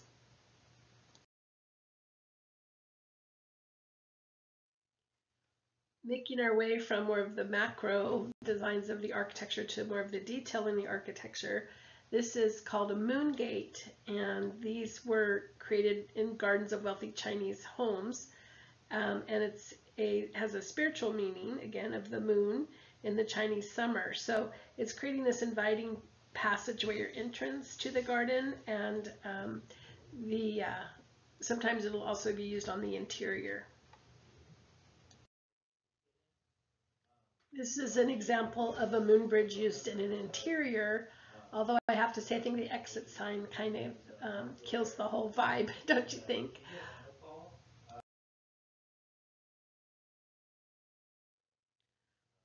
Another variation of the moon gate is the moon bridge, and this type of bridge was originally designed to allow pedestrians to cross canals while allowing passage of the barge beneath. And you can see they have a very steep ascent and descent, but it also has this beautiful symbolism of the moon. So remember, the moon also represents the yin aspects in Taoism. And it's often used as a pedestrian bridge too in the gardens of China and Japan. So they can be built out of anything from stone, brick, wood, but having that half circular shape that then is reflected into the water is what makes it the moon bridge. Talking about the gardens and their use of the moon bridge, houses were typically built around a central courtyard with a garden, and the garden, of course, depending on how wealthy the home was. But gardens would contain different elements such as bamboo, willow, flowering shrubs, different pools like you see here, rocks placed in artful locations, pavilions, and different flowers used such as lotus, peony, azaleas, and chrysanthemum, all of which would have symbolic meaning. And this sort of more casual or more natural look to the garden was embodying the principles of Taoism, and again, those balance of elements. inside the home, it was much different, and they were conforming more to a Confucius ideal, showing very much more regimented and things laid out in symmetry and on axes, which we'll see next. In the different rooms in the Chinese house would all open into the central courtyard, but these were laid out on these axial plans to conform to Confucius ideals, again, of order and symmetry. The men and women had separate quarters, which was another Confucius ideal. It was more of a patriarchal society with multiple generations living in one house, similar to the Romans. The women's quarters tended to have a more curvaceous and more ornate looks. We'll see that on the next slide. The men's quarters seen here with this study was more austere, and you can see the furniture is placed parallel to the walls typically.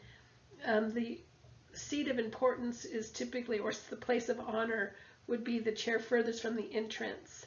Notice also they're using these wooden frets to create these geometric patterns, and instead of glass in the windows or the sliding doors, they have strong paper. So these wooden geometric patterns create interesting shadowed effects into the room.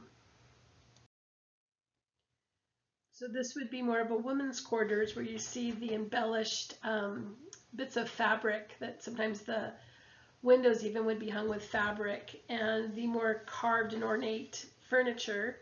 Also, notice it's still got the furniture laid out along the perimeter of the walls in a symmetrical pattern.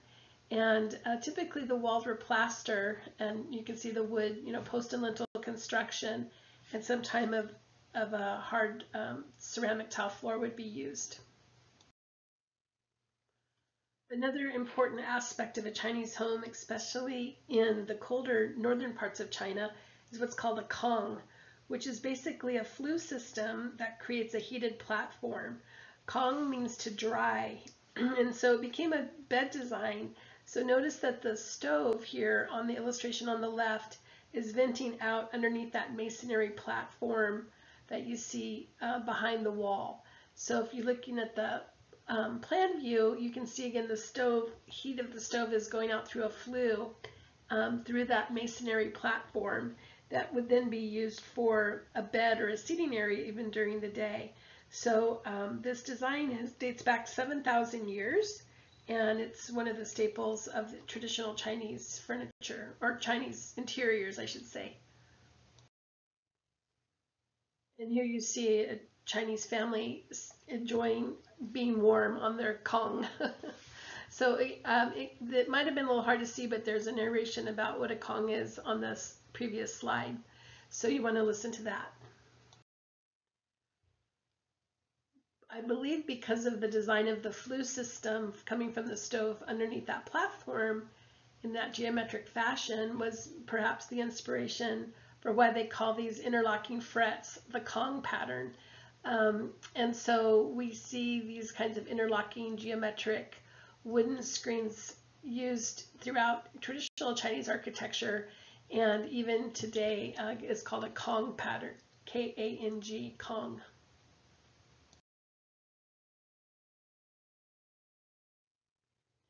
The Chinese furniture is made to be functional, but with supreme craftsmanship. No nails are used, and the mortise and tenon joint was the main joinery that they used, as well as dovetailing. There was very little amount of glue used even, so it was just like the dogong brackets, where they just had really refined joinery that helped keep the piece together. The furniture, therefore, can then be dismantled for ease of transportation, and it also protects it in severe weather changes. So as we know, wood expands and contracts in different types of weather, and China has this variable weather. So these furniture created without glue and nails helped enable it to stay strong, in that kind of those weather changes. The joints are positioned to be hidden, usually with carvings from a single piece of wood. The other thing, this is a Chinese bed. Notice they also have those turned in kind of abstracted animal paw feet often, and this platform then would have been dressed with, of course, a mattress and bedding to make it comfortable. And this is from the Wangwali rosewood. We'll talk about that in the next slide, but it was the most desirable wood for Chinese furniture. The type of rosewood called by the Chinese Wangwali was the most prized, and it literally translates to the word yellow flowering pear. And it's known for having this range of color from this kind of beautiful reddish tone on the left to this golden brown on the right. The most highly prized were the ones that had this kind of abstracted figuring in them, like you see here, particularly the one with the brownish tone that has that kind of ghostly face in it. That type of graining was very highly sought after for Chinese furniture. Here we see some of the styles of furniture that would have been produced during the Ming Dynasty. But the people of ancient China sat on the floor, and then by the Tang Dynasty from 618 to 907 AD, seats started to appear among the elite. So it was thought at this point they might have been exposed to furniture along those trade routes again, and that created demand for these kinds of chairs. Again, the joinery is so precise that the glue and nails are very supplemental. And notice that curved back on the chair. It was thought perhaps that was inspired by the klezmos chair by the Greeks, again coming along those trade routes. So we'll dissect a few more aspects of Chinese furniture coming up. If you would like to see some Chinese furniture up close, there's the San Diego Chinese Historical Center and Museum. It's quite small. It's downtown near the gas lamp, but you can take a closer look at something like this decorative bed, for example. And there's also at the Mingei Museum, when that opens again, they have a nice display of Chinese furniture. That's in Balboa Park, but it's currently going under renovation, that museum.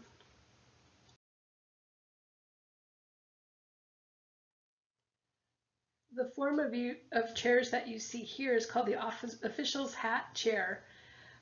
So its name comes from that long top rail. You can see that extends out past the chair, and it's usually placed in a living room or a study, sometimes a bedroom, but they were developed during the Tang Dynasty and became very popular during the Ming Dynasty. This Ming Dynasty chair has different attributes that we'll discuss in our live lecture, but the very top line of the chair is what's called the crust rail. So that's the top horizontal member that you would grab to pull the chair, to a new location, for example.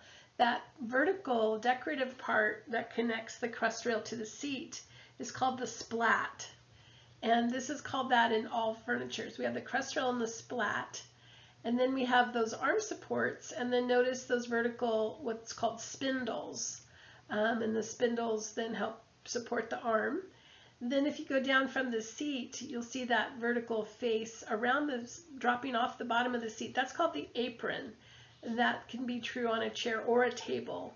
So the last part that we want to identify is the stretcher. And notice in Chinese furniture that front stretcher is quite low to the ground. And so we've talked about that before. Why are the stretchers low? For a practical function. Think about that.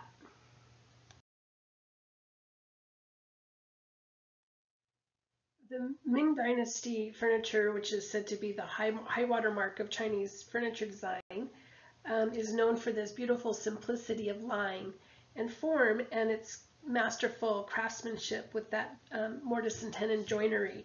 But the idea here was to not have a lot of embellishment on the furniture, so that the lines of the furniture and the beauty of the wood are the standout here, and your eye isn't distracted by a lot of heavy carvings and so forth.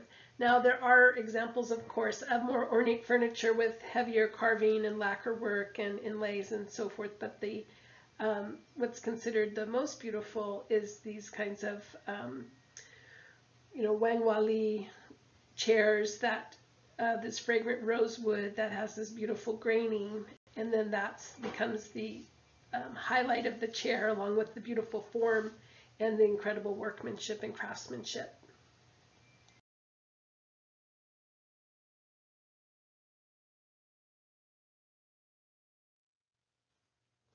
The horseshoe chair is another form that is associated with Ming Dynasty, and you can see it's in the shape of a horseshoe, hence the name.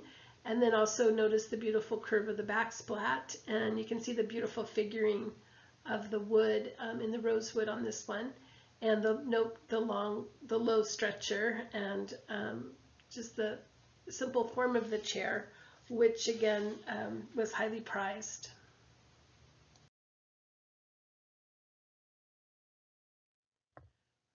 The Chinese also made great use of lacquer, and lacquer had been used since Neolithic times.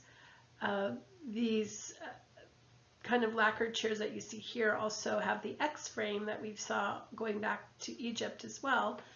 The Chinese have used lacquer from the lac tree, again, to create waterproofing effect, and then we'll see how they've used it also for these kind of decorative carvings. But this was meant to be a folding chair for an official. As they would go from place to place, they would take furniture with them. And that was another reason why the Ming chairs also didn't use wood or nails. The mortise and tenon joint had been developed by the Chinese as far back as 7,000 years ago. And one of the attributes of it was that the things could be taken apart and put on an animal for transport as officials were visiting one province to another. BYO chair again. This Chinese daybed was also Ming Dynasty, and this was meant to have development of maybe to sit on a platform and have screen panels around the back and sides of it to enhance privacy and to protect the rester from drafts. So this also shows what's called the carpenter's square motif in the fret, which is an emblem of a just and upright life. It's an emblem of a just and upright life, and also a symbol of prosperity.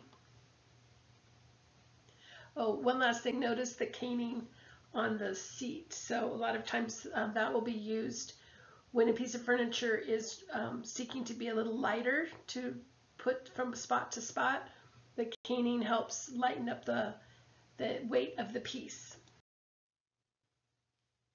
These were designed for an acupuncturist to hold their different herb remedies. And these are just a few of the incredible forms of Chinese furniture. So I would recommend, looking yourself a little bit more into it. We don't have time to go into great detail with all the different variety of forms that they used, but there's many different incredible patterns, shapes, and sizes that we don't have time to cover, but take a look. I'm sure you've heard me use this word fret several times, which means a geometric band of interlocking pattern. We saw that with the Greek key or fret that represented the Meander River. In China, like you heard a moment ago, the carpenter's square motif represents certain attributes.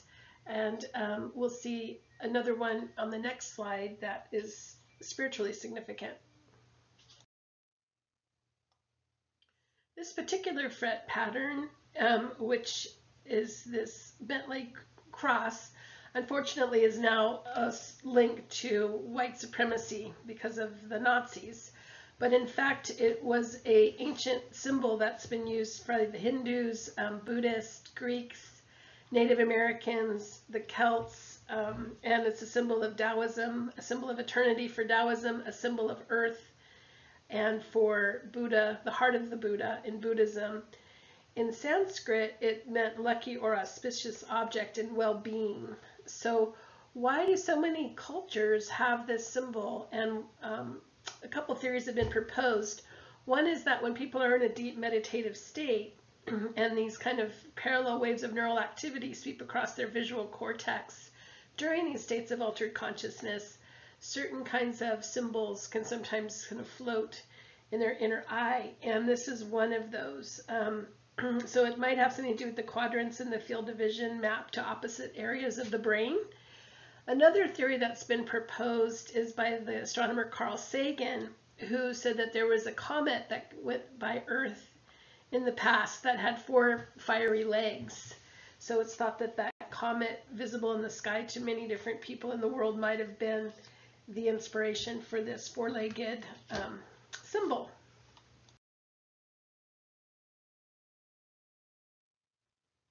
The lotus, like we've seen for the Egyptians and the Hindus, also has great significance to the Chinese. And for the Chinese, it symbolizes the holy seed of Buddha.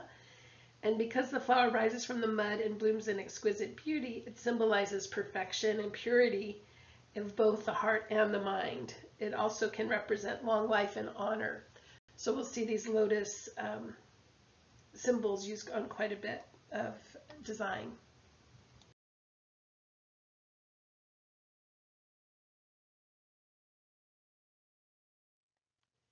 You see these bronze vessels here that, and again, bronze is an alloy of copper and tin. So it's about 88% copper and 12% tin. And the early examples of Chinese bronze come from about 3100 BC. And all the ornamentation that you see on this cast bronze has very spiritual significance with some of those motifs that you saw in the previous slide. So they're thought to bring good luck and ward off evil, and these vessels are for wine storage. So these would be placed on ancestors' graves in tribute to the ancestors, one of the tenets of Confucianism. These round 3-legged vessels are called ding, and they've been used since prehistoric Chinese times as cauldrons. So sometimes the round shape will have 3 legs, the square shape will often have 4 legs. But they were used with cooking, storage, and for, again, funerary offerings for ancestors, typically with wine in them. And they also became a symbol of authority and a status symbol. So, for example, one emperor was buried with 9 ding. A lord would be able to be buried with 7, a scholar 3. Again, so those numbers are significant, but we see this form used over and over throughout the centuries. Another form that we'll see on the outside often of Chinese buildings is what's called imperial lions. And they're mistakenly called fu dogs, which is not a proper term because they're lions. They're called shi in China. They were associated with the Han Dynasty from 206 BC to 220 AD. They were presented to the Han court by emissaries from Persia. And you might recall way back on lecture 2 that I talked about that there was a subspecies of lions that lived near, in the Persian area, which is now the modern day Middle East, that they were a little smaller than an African lion. But a male and female Persian lion was presented to the Chinese emperor, and they became associated with being guardians. So they're often located outside of the building to be a guardian for the building, especially for palaces and places for the elite. So anyway, the male lion that you see here in the foreground has his paw on what's called the milk ball. It's kind of the seed of life motif that you see here on the left. And then the female is seen with her paw on a cub. And again, these are she. Another long tradition in China is the use of porcelain. So this particular type of ceramic clay with feldspar in it, and that type of feldspar is called kaolin, Kaolin, which makes the clay able to be fired at very high temperatures. And then it makes a very tough, strong substance that can also be quite thin compared to regular pottery, clay-based pottery. So these were first used during the Han Dynasty also. Then they started to be used in more forms during the Tang Dynasty. And there was this trade going on with the Islamic world during that time, the Tang Dynasty 618 to 907. And they would trade for what's called Persian cobalt. So that creates that blue form that you see here that's now associated with Chinese Mingware. So it's that blue and white motif, again, that the Chinese call Persian blue, but other people associate with China itself. So this was another example of a Silk Road transmission going back and forth. And we'll talk more about that when we talk about Islamic design. Not only did the materials get passed back and forth, but some of the motifs got traded back and forth and changed between the Middle East and China. So the Ming Dynasty, again, were kind of prosperous because of all of this free trade going on with Europe. And there was a big demand for Asian porcelain in Europe during this time. So inspired were Europeans by Asian porcelain, specifically Mingware, that they started to create these kind of cartoony forms of it called chinoiserie. So it's in the Chinese style, but you can see it's kind of kitschy or a poor imitation of the actual forms of porcelain that was that you saw on the last slide, which is an actual piece of Chinese porcelain, and these are again the European take on them. But that Chinese Mingware branched off into things like Delftware in the Netherlands and Italian Majolica that use these blue and white motifs to emulate Chinese Mingware. Another decorative art that's been going on in China since Neolithic times is the carving of jade.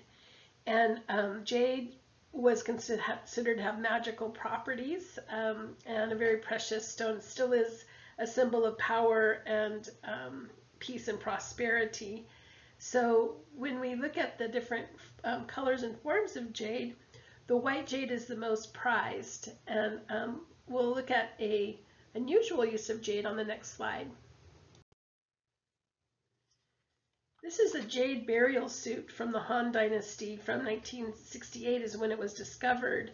And this is Prince Liu Xing.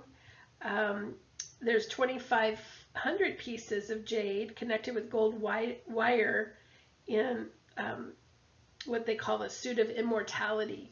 So this was a resurrection suit that by putting the body in this armor of jade, it would basically have immortality was the idea. So another way that I'm showing that jade was a very thought to have these kind of magical qualities. In the West, we often associate Chinese jade with the color green, and of course much of it is carved in the green jade. But in fact, the mutton fat jade, that's this white jade, is the most prized. So you can see a collection of that on the next slide.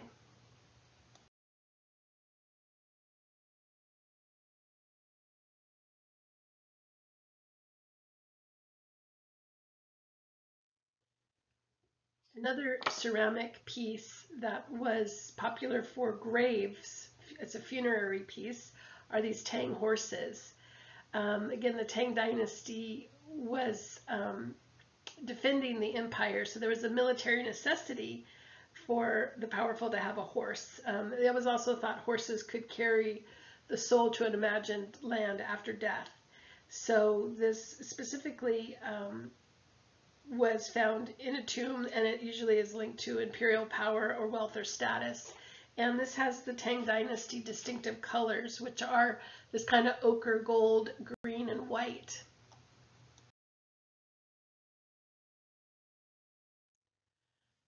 Another ceramic type of piece that is associated with China and also Korea is celadon, which is now equated with this type of greenish color on the glaze. This came from iron oxide in the glaze that caused this distinctive coloring, which can vary from a soft olive to a kind of a greenish blue.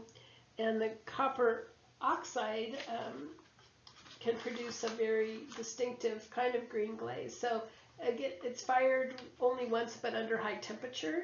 And the Koreans, artisans, had it was said like the right chemical composition to do the most beautiful shades of celadon.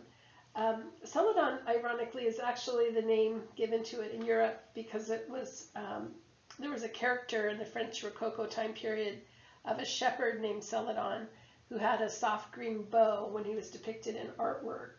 So this name has now become associated with this particular kind of ceramic.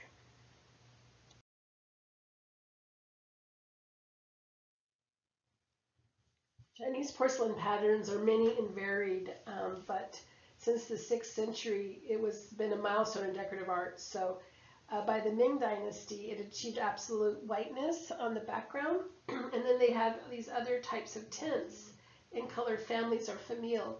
So this is called famille rose, where it has this soft pink tint in the background, and very popular during the 19th century. We'll also see an example of famille verte, which has an apple green background, but there were other families of colors. So they also used a black-brown background. They also used a yellow, and again, these were also very popular as export items to Europe. This famille rose piece is showing a motif of peonies, and the peony is the unofficial Chinese national flower. It's a symbol of spring and female beauty, and it's also a symbol of high honor and high social standing. And it was a favorite flower for the 12th wedding anniversary. So another auspicious flower like the lotus. These types of porcelains start to become produced in Europe around the 19th century as well, following these same motifs and color palettes. So there's an example of a famille verte vase from that time period. Another popular form was blanc de chine, and this was actually the preferred form for the Chinese themselves. They would often use the unadorned kind of paper thin type of porcelain you'll see on the next slide, and it's known for it's so thin that light actually passes through it. But the blanc de chine also became quite popular as an export to Europe.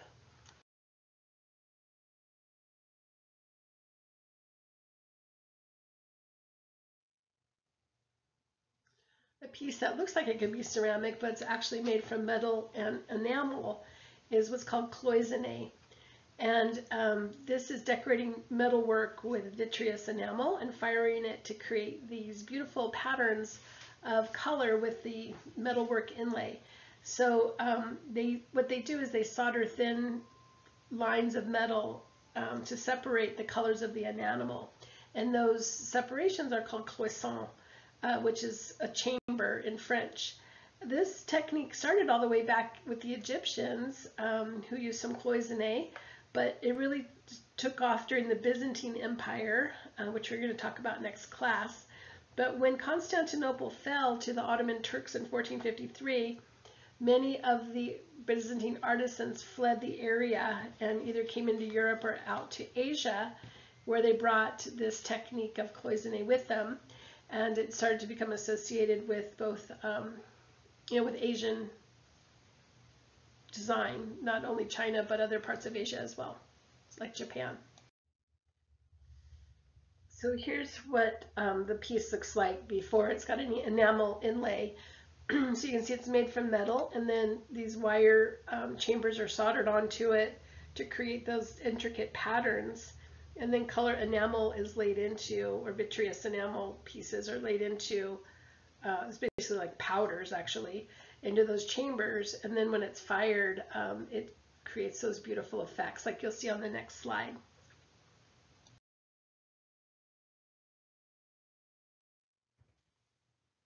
Another notable Chinese decorative art, which we call in the West, is cinnabar. And this is made from lacquer ware also. And so lacquer is made from tree sap. And since Neolithic times, people have been using tree sap to waterproof wood. So it became a highly skilled decorative art in about the 12th century, where they added this powdered mercury sulfite that creates that distinctive reddish color. And then they carved multiple layers of the lacquer to create these very detailed and deep relief patterns all over the piece. So as we know, mercury is a very toxic substance, so it didn't do great for the artisan's health to be working in cinnabar. But cinnabar is still a color that we associate with this kind of reddish brown, or red with a slight tinge of brown, I should say, color.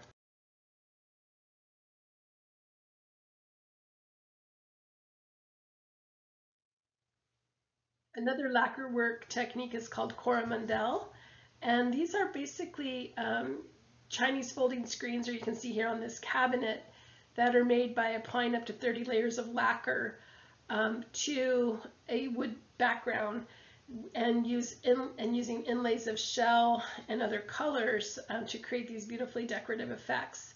So again, the pigment is added to the gray sap of the lac tree. So they add iron oxide for the black and then mercury oxide for the red. And this, along with the other inlays of materials, create these decorative scenes.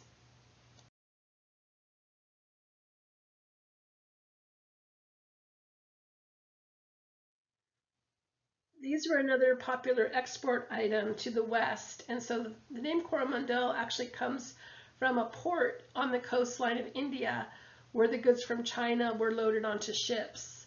So the screens became associated with that point of export. Coco Chanel, the fashion designer, was a big fan of these screens. And as a matter of fact, they were popular during the Art Deco period of the 1920s, where black lacquer was one of the looks that people enjoyed for the Art Deco movement.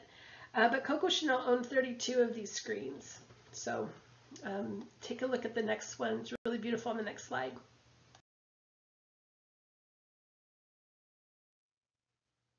We can't end our discussion of China without mentioning silk.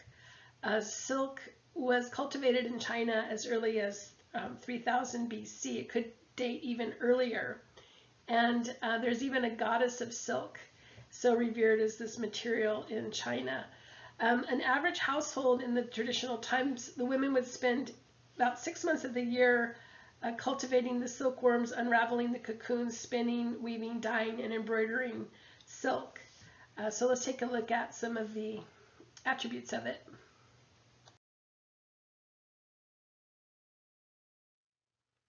Silk comes from the cocoon of these blind flightless silkworms that eat mulberry leaves. And these were it was a closely guarded secret about how to produce Chinese silk. So there was actually an incidence of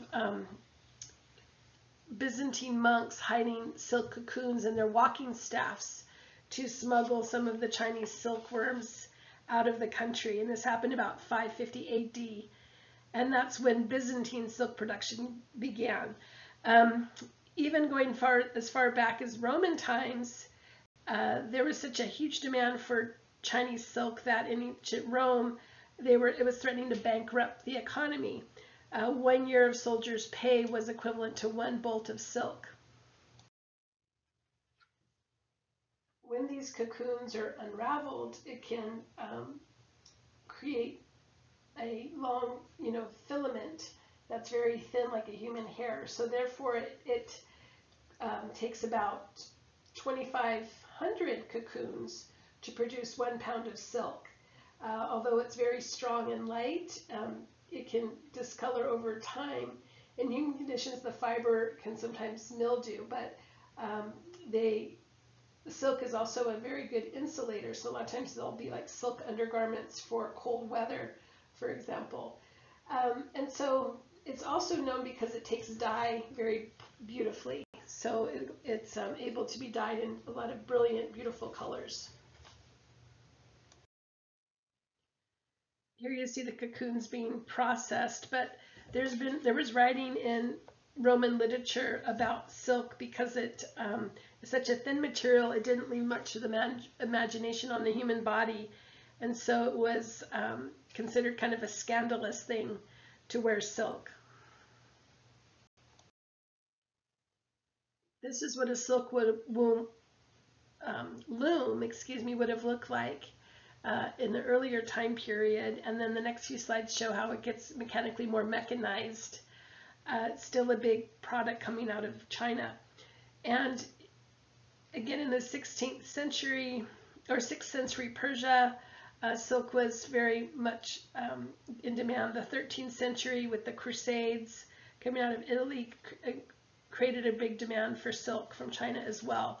So it's always been a highly sought after substance.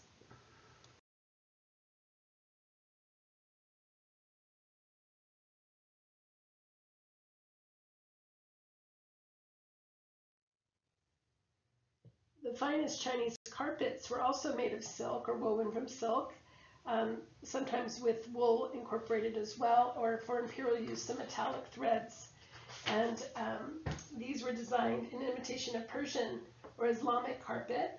And a lot of the designs also have symbolic meaning, excuse me, with Confucian or Taoist symbols. So these, again, are tied with very, very many knots per inch. They usually use what's called a Persian knot, which is an asymmetrical knot. We'll talk about the difference between the Persian knot and the Turkish knot in a lecture coming up. But the most popular colors are what you see here, which were yellows, gold, tan, blue, and white.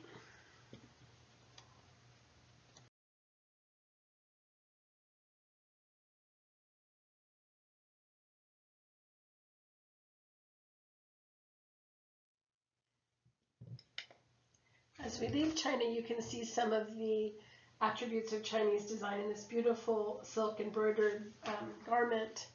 And some of the examples of that is the fact that, again, this use of intricate symbolism, the use of curved lines, and even though it's stylized, it's very recognizable as a Chinese style. So there's this idea of serenity, simplicity, quality, and character in Chinese design, and that use of circular forms, vase forms, curves, relating again to their philosophical principles are embodied in this particular garment.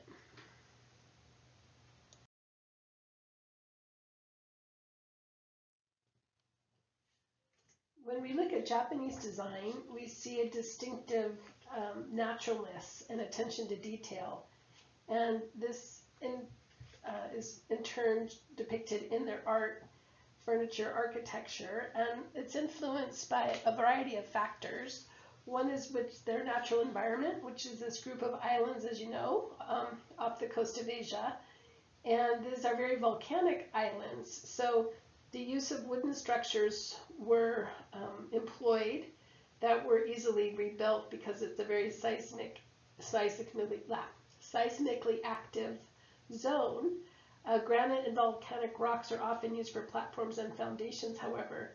But being an island nation and a volcanic island nation, it is again very connected to the sea.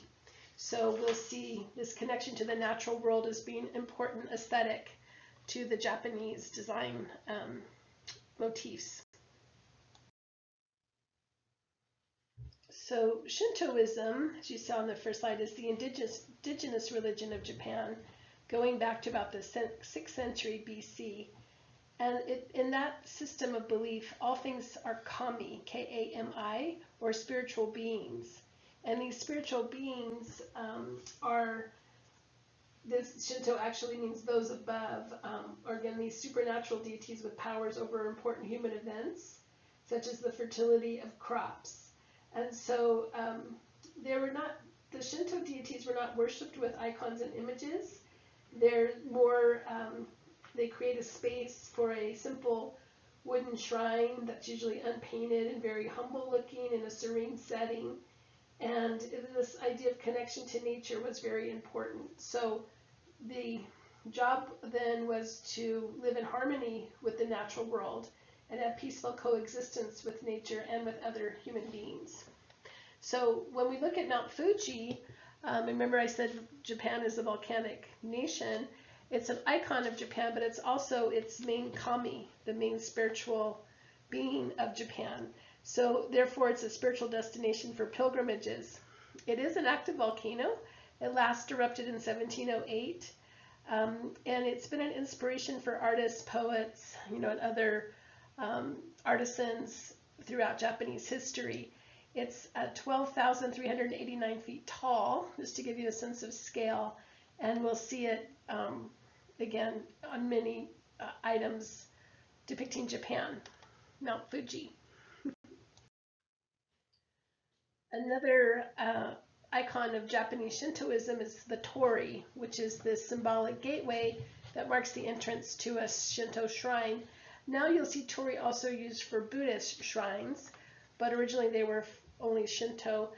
They mark the transition from the profane to the sacred, meaning you're taking a journey from your outer world into sacred space. And this means literally bird abode. So they were, again, that idea of living in harmony with nature, creating these horizontal resting places for the birds. And it was thought, you know, contrary to how sometimes people treat birds in this society where they put metal spikes on things to keep them away, it was thought the birds landing and doing their business were actually a blessing for the shrine. The Japanese, like the Chinese, also used pagoda. So the form came in from China. And remember, that was originally based on the Indian stupa. But this was also a place to hold religious relics. And these Japanese pagoda are usually in 5 tiers. And those tiers each have a meaning of earth, water, fire, wind, and sky. So it's this idea of balancing the elements. And then on the top, they have what's called a soren, which acts as a lightning rod, channeling the energy back down to earth. So again, they hope that the building will get struck with lightning and bring that heavenly energy to earth.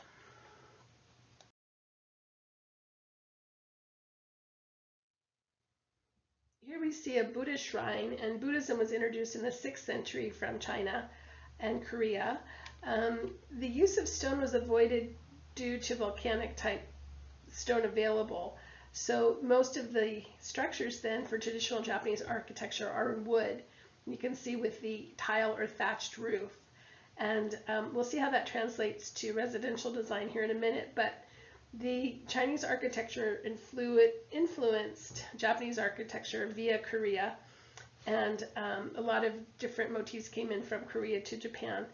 But they also are noticing using the post and lintel mode of construction, along with the dogong bracket system that we saw the Chinese use. And they're usually building in either cedar, pine for the main buildings, or larch, which are different woods that grow on Japan. Here you see a Shinto shrine. Notice it's open to nature, simple lines, and the simple thatching on the roof, just trying to create a more simple and humble place of connection. Here we see the Yasaka Shrine in Kyoto that was built in 1654 under the direction of one of the powerful shogun leaders. And it's used still today for many different festivals and celebrations and ceremonies. In the summer, they do lantern ceremonies. In the spring, celebrations for the cherry blossoms blooming. And the Chinese New Year, they cook the first meal of the Chinese New Year here. So it's a very important and sacred site for the Japanese. So you can see in the post and lintel construction that everything is laid out very rhythmically and precisely. And there's the use of ken, K-E-N, which is a traditional Japanese unit of length equal to approximately 6 feet. And these create evenly spaced bays or distances between the columns that create this traditional style building. So this proportion again helps create things like the size of the tatami mats and other kinds of building units that again create these 11 by 6 foot bays, and that creates this kind of rhythmic order in the design.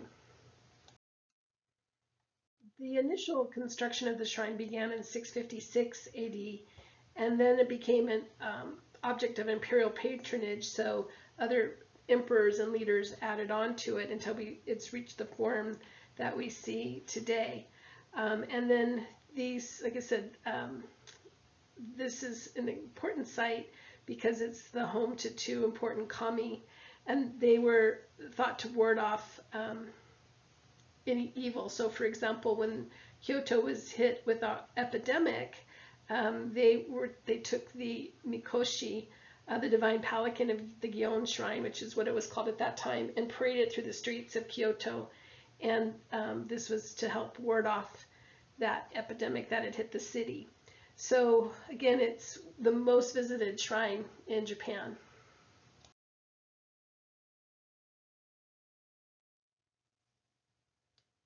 Tokyo, as we see it today, with it being a very modern city, still retains its traditional roots with these beautiful temple buildings and others like them. But this was also the center of the shoguns, the Tokugawa clan, that held strong control during what's called the Edo period. And this is when Tokyo also really flowered culturally. So what happened, it's quite complex. I'm not going to go into the whole history, but Christian missionaries had started to come into Japan, and they didn't like the influence of these missionaries on the culture, and the shoguns had laws enacted basically that expelled all foreigners, and so the only foreigners that were allowed to stay were some limited trade through the Dutch East India Company, and for the short period the English also had the right to visit Japan, but they were restricted to Dejima, which is a port in Nagasaki, and it's basically an artificial island, so they weren't technically on Japanese soil. Any Japanese citizen that left during this time were not allowed to come back, and any European who landed on Japanese shores were put to death without trial. So again, they were, as you can see, fiercely committed to keeping their culture influenced by outside forces. During this time in Tokyo, there was a strict social order with the emperor and the court at the top of the power pyramid, and then the shogun and the different samurai that were underneath the shogun rule, which was about 400,000 warriors called samurai, and then they were, kind of filtered down to ordinary citizens. But some of the distinctive design from this time is what's called Idoguro, which means Edo black, and it's a type of plasterwork where they actually put what am I trying to say? The India ink. Thank you. That's the word I was looking for. They were taking plaster and they were using India ink and burnt lime with crushed oyster shell to create these black walls. Tokyo became the new capital with about 1 million residences, and these kinds of Iroguro finishes were popular on homes, townhouses, and during this time lots of roads and canals were built as well. So this is just an example of a lot of times we think something new is going on, like there's this trend right now for people painting houses black or having black accents on their houses. In fact, the Japanese have been doing it since all these centuries ago. The reason for these isolationist tendencies started in 1543 when Portuguese ships arrived in Japan seeking to create trade contact, and these were called the black ships because the Portuguese ships were coated in what's called tar or pitch, which makes their hull look black, and this helps prevent marine worms and so forth from eating the wood of the ship. But they started to open trade routes from India to Japan, and this is when Western missionaries from Portugal and Spain started to come in and try to convert the Japanese, and then this is when the shoguns started to evict all foreigners and then create an isolationist society. That changed in 1853 under Commodore Perry. The U.S. Navy came in and forced the Japanese to reopen 2 ports to foreign contact after all these years of isolation. They were seeking to have a place where they could replenish supplies. So they forced Japan to sign a treaty with the U.S. to open these 2 ports. The cultural impact of that is that everything Japanese then became quite desirable, and we'll see that playing out in the late 1800s in the Western world. During the samurai period in Japan, there was a big emphasis on Zen Buddhism, which focuses on the individual's inner Buddha, and this practice came from China in the 12th century. There's an emphasis in this practice on simplicity, self-discipline, and daily meditations along with manual labor. So if you've ever heard that chop wood, carry water as the pathway to enlightenment, they're actually onto something there, because they've discovered when people do repetitive motion activities, this puts us into a different type of a brainwave state, in a more meditative state. This type of philosophy or religion, however you want to call it, applied to the samurai with their use of, or I guess, habit of having a strong self-discipline. And the Zen garden, the tea house, as seen here, the tea ceremony and ceramic arts are all influenced in their design by Zen Buddhism. This particular tea house is at Huntington Gardens in Pasadena. So they have a lovely Japanese garden if you'd ever like to experience that. But the tea house itself is a ritualistic building for Zen Buddhism, and everything is very prescribed and stylized. The approach towards the tea house, the way you enter the tea house, your behavior in the tea house, your conversation, which is limited to painting, poetry, or the arrangement of flowers. Of course, the serving of the tea is very ritualistic, and it's all helping to encourage the individual to look within and to discover their natural self, kind of stripped from civilization's demands. And so it's created to be this very sensory experience, and quite beautiful in its simplicity, that enables the participant to, again, go into a more Zen state.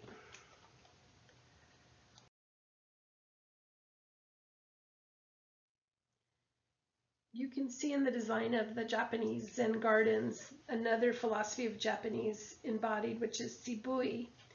And this is this idea of having something be very simple, subtle, and unobtrusive in its beauty. So instead of having a lot of bright, flashy flowers and so forth, having this kind of natural setting is thought to be more beautiful. So it's this idea of having a very subdued but intrinsically fine design with economy of line, form, and effort, producing a timeless tranquility. Also this idea of having textures that balance, and simplicity with complexity, and this idea that the beauty of something grows and unfolds with the viewer over the years, so that the pleasures of the aesthetics unfold slowly.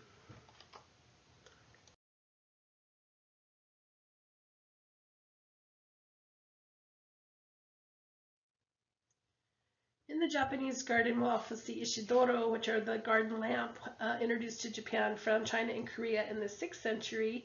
And these were used to light the grounds of temples. Now they also are used for private residences and tea houses. But the flame inside the lamp is representing Buddha overcoming the darkness of ignorance. A famous Zen design in Japan is the sand or rock garden. And these were started to be produced in about 1784 to 1185, and they came in from China also, but they're typically made from white sand gravel, which symbolizes purity. And when the monks rake the gravel, they're participating in that idea again of this repetitive motion activity that puts you in a more Zen state. But then when you look at the garden, it's this feeling of emptiness and distance that also puts the viewer into a more Zen state. So they used to be a little more literal. The gardens have become more abstract with time. They typically have a cluster of rocks like that that's a focal point in the garden, but again, that idea of emptiness. And so we'll see this in the interiors too, that the idea that the imagination then can fill the space, that there's nothing cluttering to the eye to distract your mind, that your mind can then become the creator and instead of the environment. When we look at traditional Japanese architecture, again, it's usually wooden structures that are slightly elevated off the ground with either a tile or thatched roof, with sliding doors called fushuma, which create interior wall partitions. And these, again, they avoided the use of stone due to the volcanic type of stone that was available, but they also used a post and lintel system with a bracket system, which again they would call dogon in China, Tokyo in Japan. So let's take a look at the interior design of one of these houses. So in the traditional interior design, again influenced by Taoism and Zen Buddhism, there's this idea of an ascetic ideal of emptiness, that the mood should be captured in the imagination and not be distracted by what's physically present. So therefore the interior is intrinsically simple, using natural materials such as wood, bamboo, silk, rice, paper, straw mats, tatami mats, paper shoji screens to let light in through the exterior, the fusuma doors, which are the solid doors on the interior, and creating a very neutral palette. Also, there's certain aspects that are found in a traditional Japanese home. Now, granted, most Japanese don't live in these style homes anymore, but this was the traditional form, which would have, again, those shoji screens. And then you can see the hibachi, which is that bronze space heater. So that would have been filled with hot coals, not for cooking, but for warmth. People would either sit on the floor or then roll out their futon here to sleep. And these tatami rice straw mats would be laid out in an asymmetrical pattern using that kin measurement, the 6-foot measurement for the length of the mat. And then beyond, you can see what's called the tokonoma, which is the niche that has that scroll in it, and the ikebana, the flower arrangement. And the tokonoma was where they displayed the family, treasure, basically. So it was an item that was displayed for artistic appreciation. It could be, like, again, a scroll, that flower arrangement, a bonsai tree. And it was considered rude to face the guest visiting you towards the tokonoma, because then you were showing off your finery. So typically the guest would be seated with their back to the tokonoma. Here's a closer look at the tokonoma that I was describing on the other slide. It's also a closer look at the bonsai, the ikebana, the flower arrangement. Ikebana is also done with stylized manner, with arrangements that symbolize man, earth, and heaven, and certain numbers being symbolic. And also, this was considered a Zen practice, the art of arranging the flowers into these particular configurations.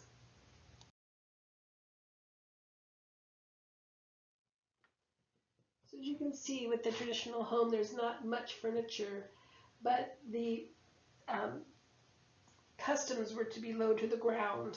So you can see that there's a very low table here with these padded mats around it. So the padded mat is a square shape, is called a zabuton, and it's roughly 2 feet square, typically covered with cotton, linen, silk, or sometimes even leather, sometimes embroidered.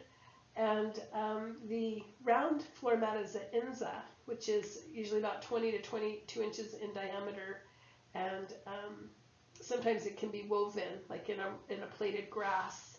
So these are ways that people sit on the floor.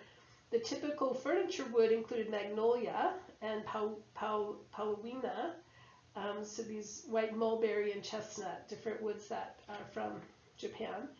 And beds are traditionally placed in a minor part of the Japanese interior, so they're typically on a futon again, which is a thin mattress of padded cotton that can be rolled up and put away.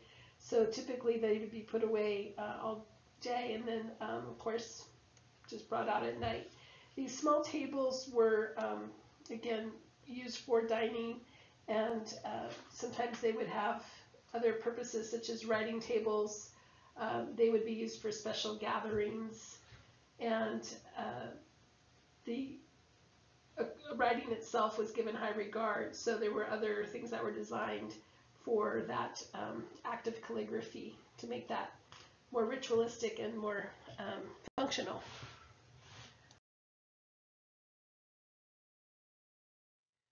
Our next Japanese philosophy that greatly affects their worldview is wabi-sabi.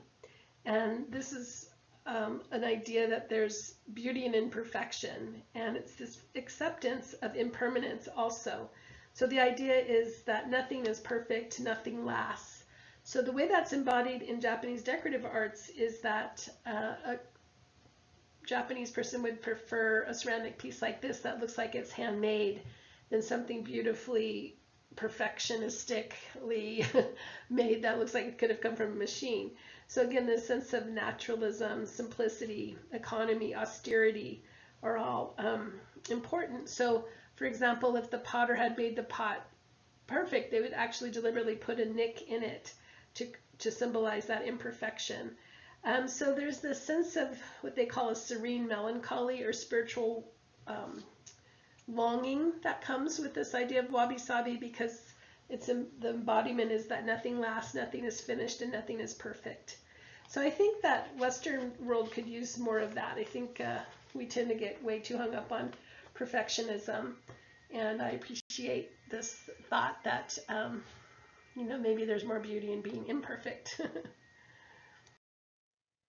A beautiful art form that embodies that idea of wabi-sabi is kintsugi, and this means golden joinery. That it started to be developed from the late 15th century by fixing a broken piece of pottery with a special lacquer that's dusted with gold powder, sometimes silver or platinum powder, but it's seeing the beauty in something flawed. So that these flaws add to its beauty. So if it had cracks in the pot or it was broken, it was mended with these golden lines. And so it also embodies what's called an expression of regret when something is wasted, and also the acceptance of change.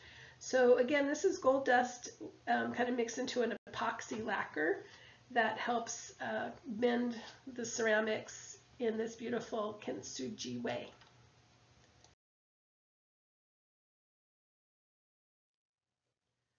Another incredible art form from Japan is what's called ukiyo-e, which is a woodblock print. And you can see someone carving one here in a more contemporary theme of Star Wars.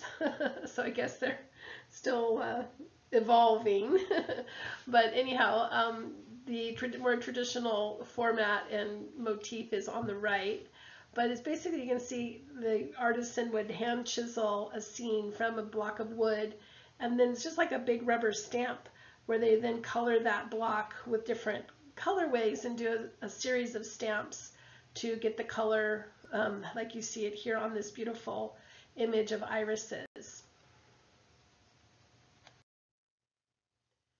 I said, after Commodore Perry forced the Japanese to sign that treaty and open trade with the West again, the Japanese woodblock print became a sensation in the West, and they were imported into Europe, and where people collected them. A notable collector of them was Frank Lloyd Wright, the American architect who had traveled in Japan quite a bit and was a big fan of Japanese design. He collected ukiyo-e, and he sold them in the time periods when his architecture wasn't doing well. So this is the way he supplemented his income. But you'll see some examples of other artists that were inspired by ukiyo-e on the next slide. The stylized graphic and natural patterns of the Japanese woodblock prints greatly inspired the Impressionist and Post-Impressionist movement in art.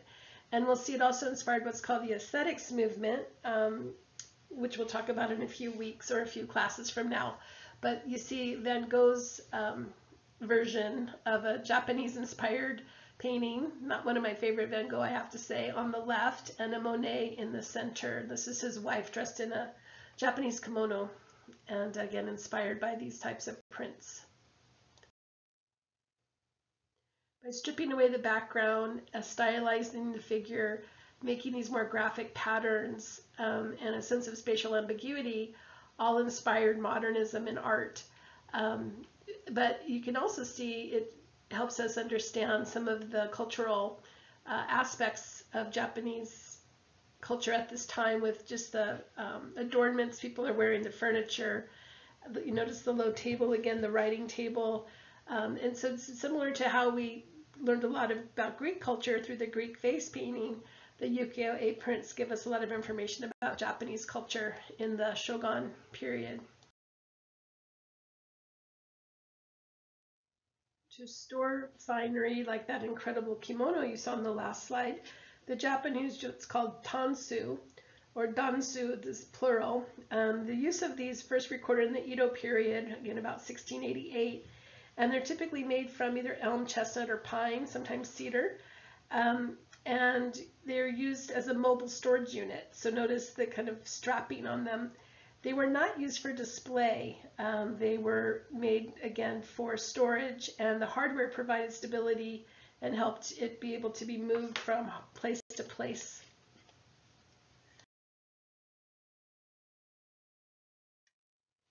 One interesting form of tansu is called a kaidan dansu, which doubles as a storage unit and stairs.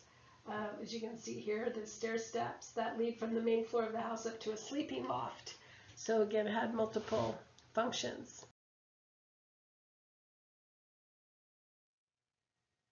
The Japanese also had incredible lacquer techniques dating from about 5000 BC, but the art form really took hold in Japan after, you can see, about 700 to 800 AD into this more refined art form. And they actually imported lac trees from China also to help with this. So it's a protective coating again that also creates a decorative finish for wood, bamboo, sometimes paper or metal. And with Japanese lacquer, it's very fine. Usually it takes them about 20 to 30 coats to create this level of finish. And this was very popular again during the Edo period. So let's see another example of it on the next slide. What you're seeing here is a lacquered, what's called inro, which is a traditional case for holding small objects suspended from a sash called an obi. So in these little compartments, they would carry things like medicine, identity seals, and these would be laced together with a cord, and they were typically made from wood, ivory, bone, or lacquer. So this is a lacquer example that shows this kind of what they call a mountain torrent design, that kind of waterfall design, and it's showing gold, what's called fundamiji, on black lacquer base, creating this beautiful effect.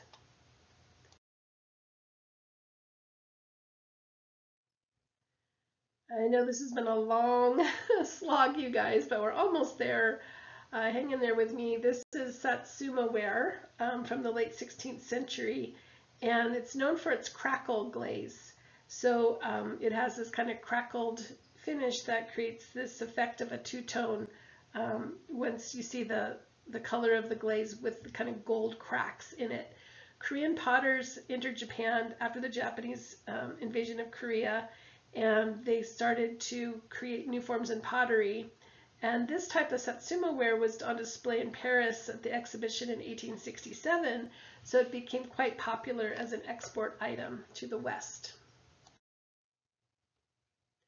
Another Japanese export was Imari ware, and this is Japanese porcelain that was exported to Europe from the port of Imari from about the mid-17th century onward, and it again was started by Korean potters in about 1616, but it's noted for having this distinctive red, cobalt blue, and gold with white accent color palette, and these kind of stylized plant forms in these compartments and this kind of rhythmic pattern.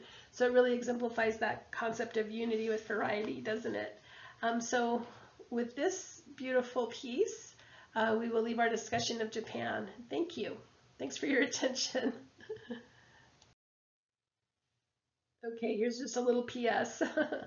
This shows the stages of cloisonné manufacturing. So you can see the metal vessel with the etched pattern, and then the soldering of the metal chambers on that pink version. And then slowly those chambers get filled with the crushed enamel colors until we reach the finished product. And you can see a beautiful example of Japanese cloisonné on the next slide. Okay, that's all, folks. Thank you.